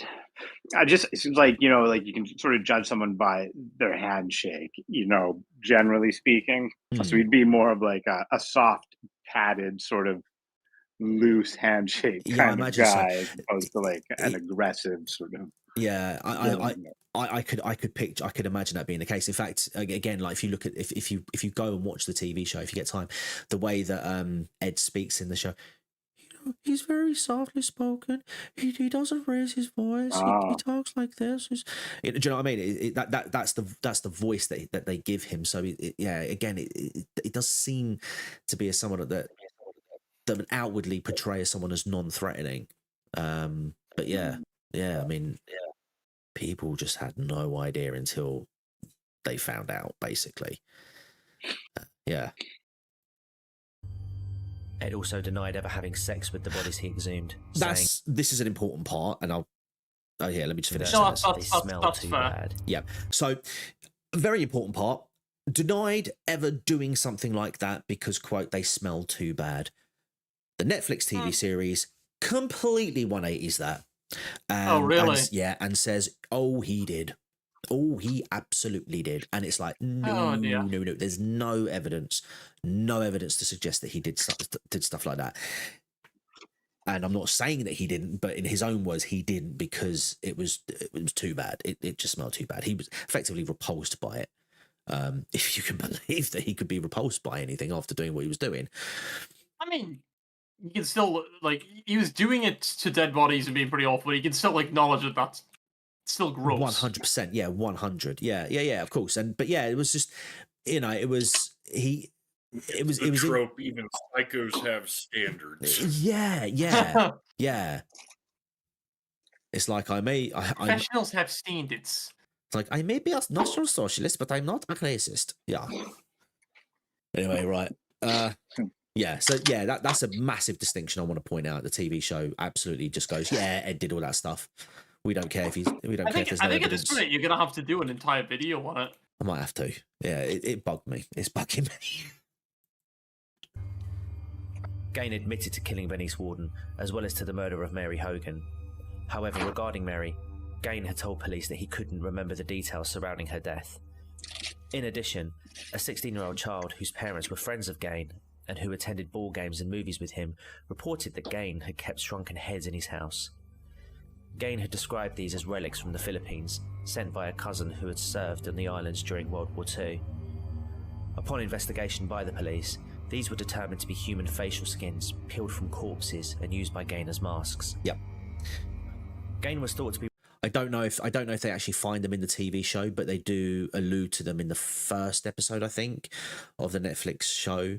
They're like little cards of shrunken heads.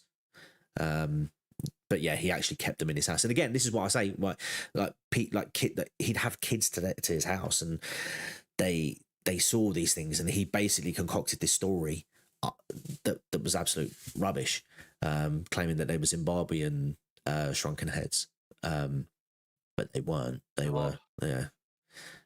Oh, this picture, man, as well. Like, how do you think the sort of like the local kind of like youth culture like must have changed after this whole thing came out? Like, do you think that became like a bragging rights thing of, oh yeah, I totally like used to play with some of the fucking the heads if I stayed over at his house. Like, do you think that became like a thing in like the youth culture? Because young people are always trying to like big up their involvement in stuff. I wouldn't look past it as something being out of the realm of possibility. I can imagine for real. Yeah, I can imagine there'd be people that would be like, yeah, I knew Ed Gein. Yeah, I've seen his house. Oh yeah, My babysitter. yeah. Willie Picton, the Picton brothers, threw like massive parties at their farm that like literally everyone went to. Like every single person in the area would go to these parties, and they were off the chain incredible. Like bands and shit. I'm not kidding. It's like they were legendary. The creepy thing is that like people are like sitting on oil cans and barrels, basically partying around all these dead women. But yeah, so I can see that people would be like, yo, I knew, like, 'cause everyone's connection on the West Coast, Vancouver, is those Picton parties. They were incredible.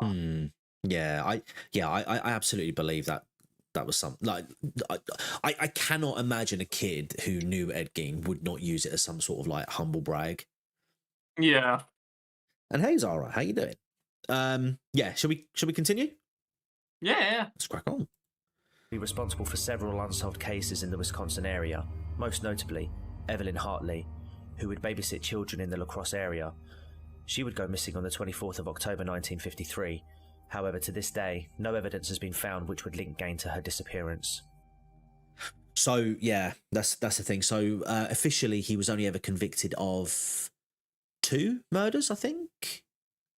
Or he was convicted of one. Sorry, yeah, convicted of one, but he wasn't tried for the other one. I think it's that old adage. It's that old. It was a old matter always, of money and the yeah, fact that he was found mentally insane. incompetent. Yeah, diagnosed with schizophrenia, which again the show does pick up rightly. They do rightly diagnose him with schizophrenia in that one as well. All right, take care, JFC. Thank you very much for stopping by, mate. I hope you've enjoyed it. But yeah, so he was again linked to a string of disappearances. That was one that I mentioned, but again, a TV show goes ham, and it just basically he turns into like like Leatherface, really, Chainsaw Charlie, really. I think it's about 5 or 6 people that he kills in the TV show, but like explicitly. But only ever known to be responsible for 2, convicted of 1, and like Mogu rightly said, money was the deciding factor in him not being prosecuted for being prosecuted for 2 murders. But because he'd already confessed to them, they were satisfied that there was no more they needed to do other than just pin 1 on him. Yeah. Is it a known thing that Ed probably had autism? Not that it's anything to do with his activities, of course. I knew of his I knew the schizophrenia. I wouldn't have. I didn't. I should. I don't know if I knew that when I was doing the research originally, but I didn't think of that afterwards. He was more infantilized than autistic. Yeah, that's what I would have. That's what I would have assumed. I mean, I've said it before, man. I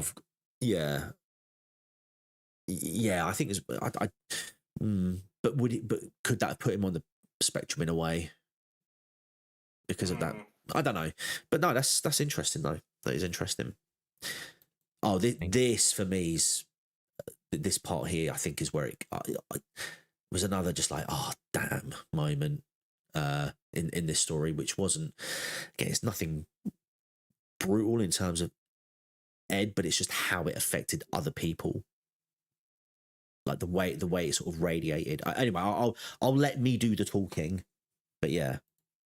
Washara County Sheriff Art Schley reportedly assaulted Gein by banging his head and face into a brick wall. These revelations, which came to light, resulted in Ed Gein's admission being deemed inadmissible. On November 21st, 1957, Gein was arraigned on one count of first-degree murder, where he pleaded not guilty by reason of insanity. Gein was diagnosed with schizophrenia and found mentally incompetent, therefore, he was deemed unfit to stand trial. He was sent to a maximum security facility in Waupun, Wisconsin. He was then later transferred to the Mendota State Hospital in Madison, Wisconsin. It wasn't until 1968 that Gein was determined to be fit to stand trial. On the 7th of November 1968... Look how much he's aged there.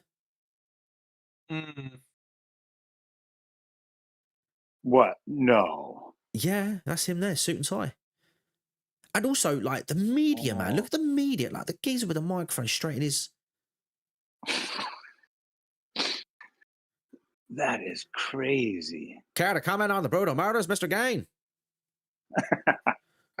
What do you have to say for yourself, Mr. Gein? Jesus. Yeah, it's... Again, like, no sympathy to the guy. Absolutely. None whatsoever. Like, it just despicable. But then, like, you look at these leeches behind him, like, trying to get their skin. Yeah. There's a microphone to the left. To the left, I'm just going to sort of hover over there, like here. He's got that. Obviously, that guy with it. Just dude, he looks like a young Geraldo. I was about to say Geraldo. Yeah, it might be. It might be. But yeah, crazy. Ed Gein would stand trial for the murder of Bernice Warden. Despite admitting to killing Mary Hogan, he was only tried for the murder of Bernice. This was due to prohibitive costs for trying Ed for both of the killings. There you go, Mogo. Money. Art Schley would not make it to see Ed Gein face justice for his crimes.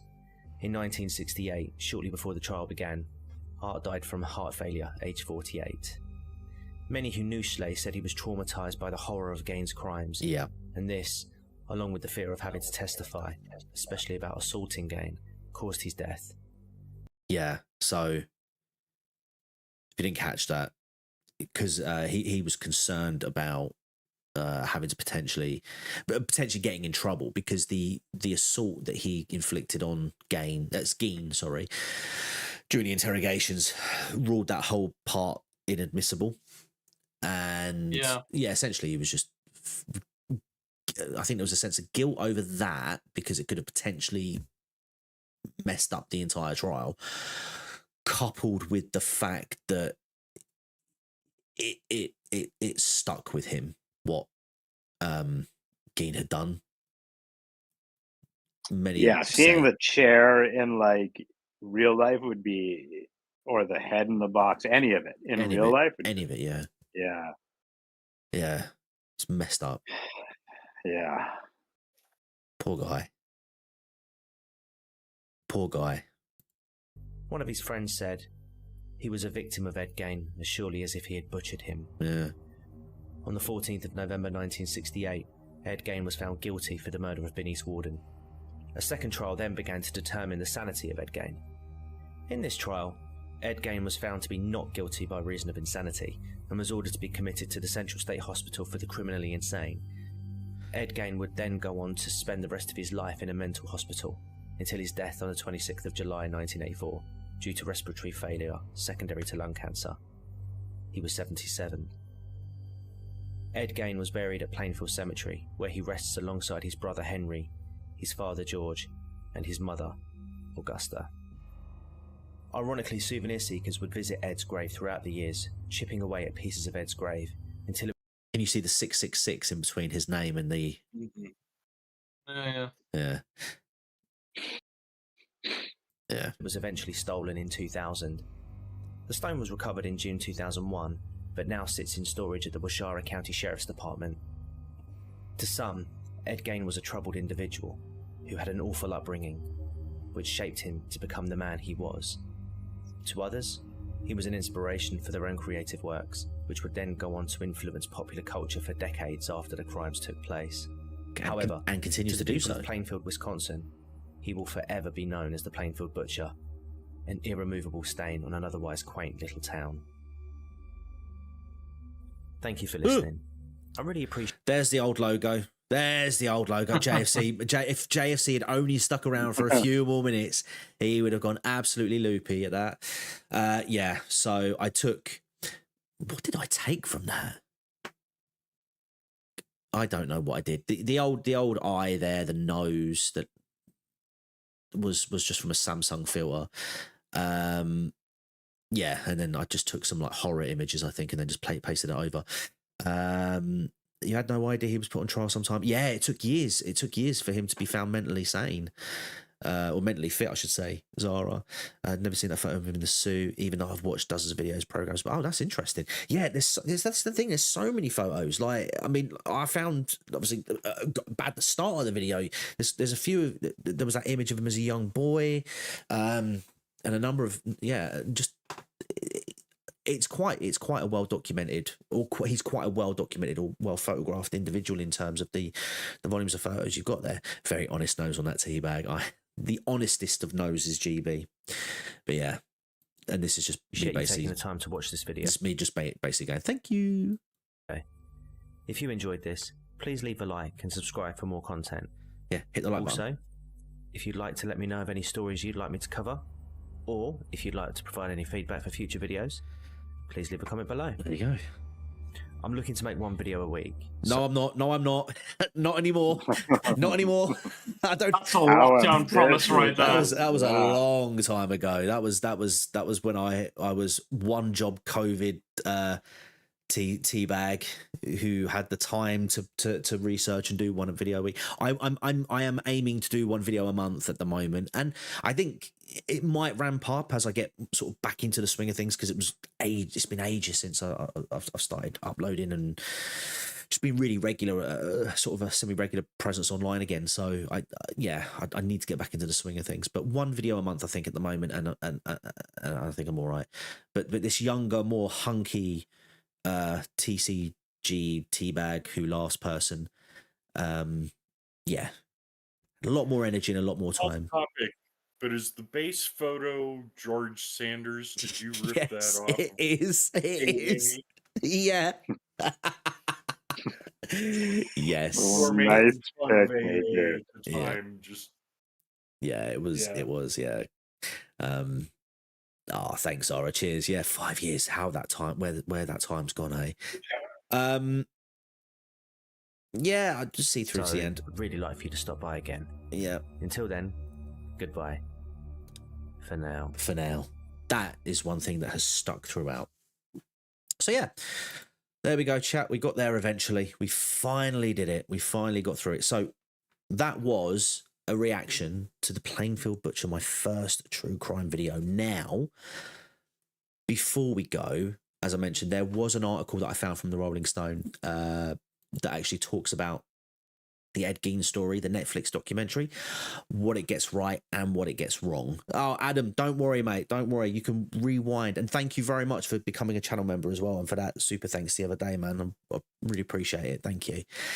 So yeah, essentially the Rolling Stone went through and fact-checked the latest installment of Ryan Murphy's series on notorious killers. Because I think he was the one who, I think he also did the Mendez brothers and the Dharma story, Netflix specials, if you will. Please don't tell me I've got to subscribe to it. Oh, you cheeky kid. Right. Use archive.today. Yeah, hold on, I could just refresh, see what that does. Actually, no, I think. There we go. There we go. All right, I think I've got around that. So I don't want to go through the whole video, whole article, but there were, here we go. So yeah, there was a couple of things I wanted to just go over with you guys. So Gein, Augusta, that is, was cruel and domineering. That she was. The most important relationship in Gein's life was the one he had with his mother, Augusta. Played in the series by Laurie Metcalf. I'm pretty sure she played Billy Loomis's mum in Scream 2. I could be wrong, but I did see her in the show. Augusta was indeed overbearing and fanatically religious, and she forbade her two sons from having any relationships with women whom she saw as wanton sinners. And while there's no evidence she repeated the phrase such as she does in the show, she did reportedly tell her son that only a mother could love you, according to the seminal book on Gein, Deviant, the shocking true story of the original Psycho, by Harold Schechter, who I actually mentioned a few times in the video. It was one of the sources. She did, yeah. As depicted in Monster, Augusta did suffer a fatal stroke after freaking out at a local woman. And following her death in 1945, Gein did try and fail to exhume her body from a local graveyard as seen in the show. Press X to doubt on that. That's not how I interpreted the research at the time, but I don't know. She could have died at that point, but I was led to believe that the incident happened, and then soon after she had the stroke and then died. Yeah, Gein was never. Yeah, I say Gein was never officially tied to his brother's death. We've already gone through that. Essentially, there was questions about bruising and the length of time he'd been deceased, but ultimately the police were like, yeah, asphyxiation caused heart failure, job done. But the show shows you Ed killing Henry and then building up very quickly to him being discovered. Yeah. Now, there was a character in the show called Adeline Watkins, who I must have overlooked. When I was doing my research at the time, years ago. Excuse me, but I saw that she was a character in the TV show, and I instantly I thought to myself, hang on a minute, Ed being interested in a woman romantically doesn't seem right to me. And it seems like that gut instinct was correct, because apparently the show took a lot of liberties with this particular woman. So there was somebody living in Plainfield at the time that Gein was carrying out these crimes. But the extent to which she knew or even interacted with Gein is unclear. Apparently, she had an interview with the Minneapolis Tribune in 1957. Watkins claimed that she and Gein had a 20-year relationship, allegedly, and apparently he proposed to her on their last date in February 1955, but she turned him down. But she also described him as being good and kind and sweet. But then she contacted the editor of a local paper, Plainfield Sun, a few days later, denying that she'd had a 20-year romance with Gein. And they were just friends and didn't know him well until 1954. So, who was true? Zara, so did Ed have any involvement with his brother's death or covering his death? So, we don't know. The truth is, we don't know. It's possible. It's possible. The theory goes is that if he did do it, it would have been because Henry was regularly persisting Ed to basically leave his mum. And the show actually does sort of show that for the brief time that Henry is in it. Henry was constantly trying to get Ed away from his mother in terms of like, just move out, come, just get away, she's not good for you, yada, yada, yada. And so the theory goes is they had an argument. Ed struck Henry, killed him, and in a panic, let the brush that they were burning get out of control so that he could then say, fire started, can't find me brother. And then the rest is history. Police are notified. He then leads them to the body. Oh no, my brother sadly died in this bushfire. Sorry, it's such a shame. But yeah, they did notice that his body had been cold for longer than what would have been expected. They did notice the bruising on the back of the neck, but ultimately they just said it was natural causes, asphyxiation, possibly from the smoke inhalation, which then caused heart failure. Adam Loves Horror with $4.99 US, 5 years, $5, at least $1 for every year. Don't overthink the time of the stroke. We all have a stroke occasionally. We know Gein did. Oh Jesus, yeah, okay. I blocked that from my mind. Opening scene of the show is just rank. Yeah, so anyway, yeah, Adeline Watkins apparently had a 20-year relationship, but also didn't have a 20-year relationship. Gein was obsessed with a N-word, not that one, known as the Bitch of Buchenwald. So yeah, as I mentioned briefly in the video, he did have a fascination with Nazi memorabilia. But yeah, they in the show they use a character called Ilse Koch. Who, Sorry, The hyena or of Koch. Buchenwald. Yeah. She was accused of some of the worst atrocities during the Holocaust, which included using human skin to make lampshades and book bindings. And they think that his imagination was fed by accounts of Ilse Koch and her human skin artifacts. And obviously anyone who's seen the pictures knows that he built things, or he constructed things that were very similar to sort of what was portrayed in the comics, which detailed her crimes. She was never unless you have an incredibly strong stomach, do not look up Ilse Cook. Definitely don't. I haven't, and I don't intend to. So I very much don't intend to. But interestingly, yeah, she was never convicted of mutilating any of the corpses of the people that were murdered in Buchenwald. Though some gruesome items were discovered there was no proof they were connected to her, incredibly. Excuse me. She was, however, convicted of war crimes and crimes against humanity for her involvement with the camp. But it seems unlikely that she would have been there when the Americans marched to liberate it, as depicted in the TV show, since her husband, who was the camp's director, had been removed from duty in 1941 on suspicion of corruption and embezzlement. And he was executed by the Germans in 1945. She did, as depicted in the show, die okay. So yeah, she ended it herself in 1967. Yeah.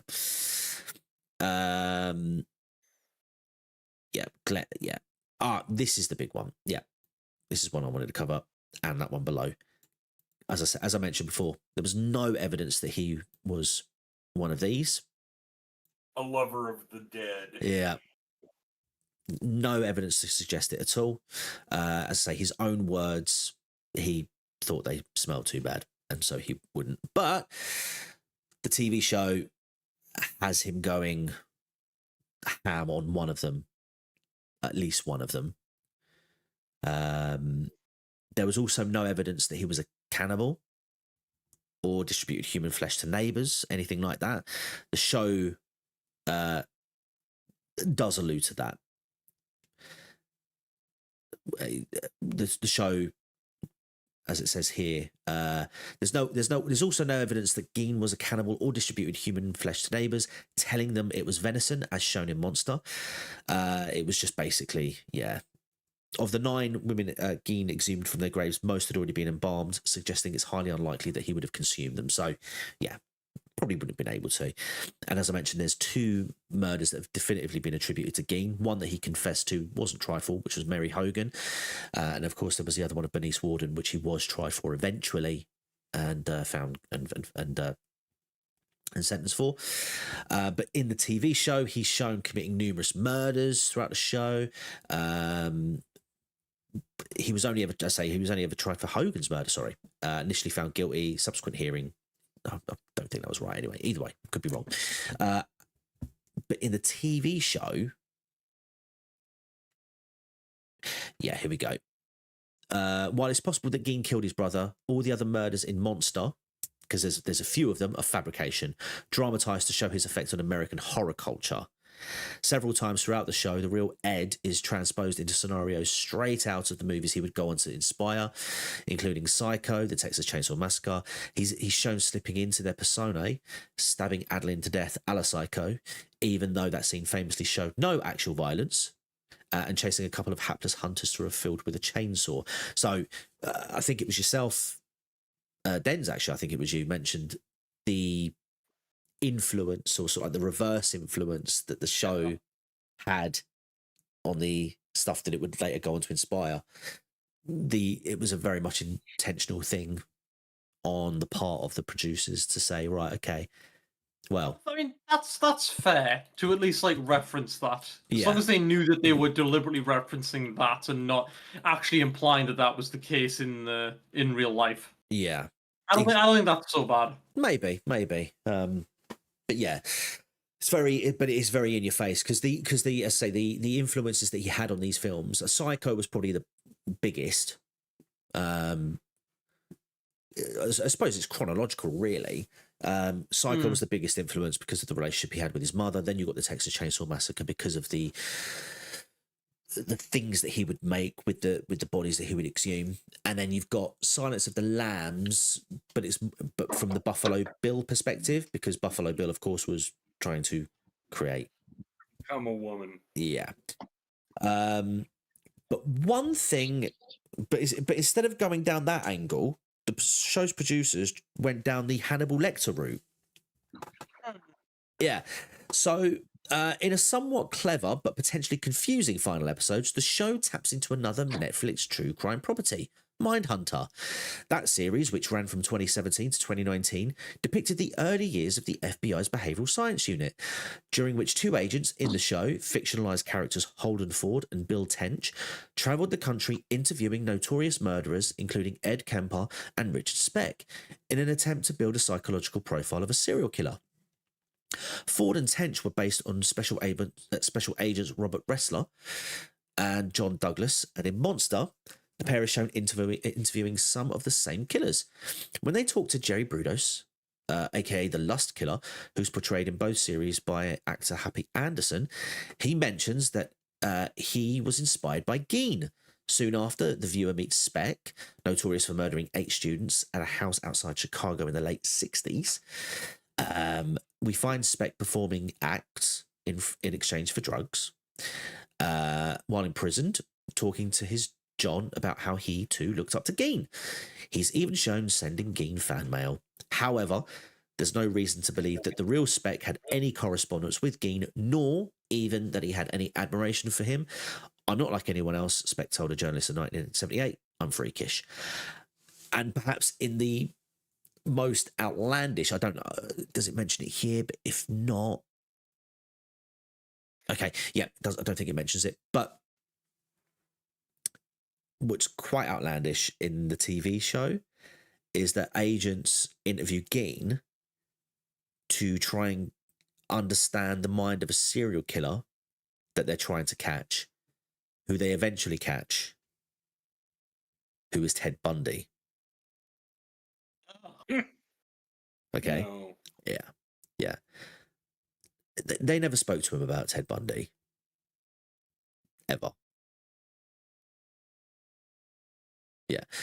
Here we go. Yeah, in Monster, agents Fressler and Douglas interview Gein, and he helps them find a serial killer who's on the loose. It's Ted Bundy. In reality, Bundy was caught because of a routine traffic stop. And while Douglas interviewed Gein, it wasn't particularly helpful. I had the opportunity to briefly meet him, but Gein was so psychotic that it really wasn't much of an interview, he said in 2017. Not like the ones I did after with other serial killers. It was really weird. He was working in the leather shop at the prison. I mean, I guess he has experience. Yeah. But I doubt it would have been good for his mental health to do that. No. This Mendota State mental institution. Instead, this plot seems to be a way for the monster creators to flip the story of the Silence of the Lambs, in which the serial killer Hannibal Lecter helps the FBI find another killer, Buffalo Bill, who was inspired by none other than Ed Gein. So again, they flipped the inspiration and went Hannibal Lecter. Ed for some reason turned into Hannibal Lecter and not Buffalo Bill, which I'm sorry, naughty. I don't like it. I like the last line here.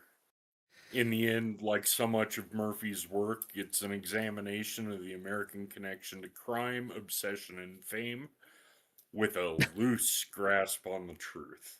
Amen. Yeah. That's so true. It's so true. And that's just the general bugbear I have, because there will be people who will watch this show and honestly believe that Ted Bundy was caught because Ed Gein somehow managed to help them. Oh, 100%. Yeah. Yeah, it bugs me. Genuinely bugs me. Right. And on that note, guys, I thank you very much for your time this evening. I think we shall leave it there. Oh yeah. Yeah. Okay. Okay. All right. So, yeah, thank you very much to my special guests this evening. Denzel, thank you very much. I'm so glad to speak to you again, man. So glad to have caught up again. Yeah, you're definitely free on Friday, yeah? Yep. Give me a message like a few hours beforehand, just to remind me though. Will do. And Murgu, thank you ever so much, mate. Again, thank you. You're welcome. Thank you for having me. No, pleasure as always, man. And LPR, thank you very much as well, man. Yeah, I'm glad I tuned in. Yeah. Are you free on Friday for a Friday night quiz? Oh, a quiz. Yeah. Yeah, I might be. Can I get back to you on that? You can. Yeah, of course you can, mate. No worries. Yeah. No worries. But we're doing a quiz this Friday now because you lovely guys hit the goal of 5 super chats throughout the stream. I love this little goals thing. It's quite cool. So, yeah, we will definitely be doing that. So, yeah, guys, thank you ever so much for tuning in. Thank you for sticking around for as long as you have. And if you're watching this on the replay, again, many thanks. And if you're catching this for the first time, give it a like, subscribe, share it with somebody that you know. Check out some of the other stuff in my true crime catalogue. I'm sure you will find it informative. But yeah, so if I don't speak to you guys before, I will see you on Friday. And until next time, take care and goodbye for now.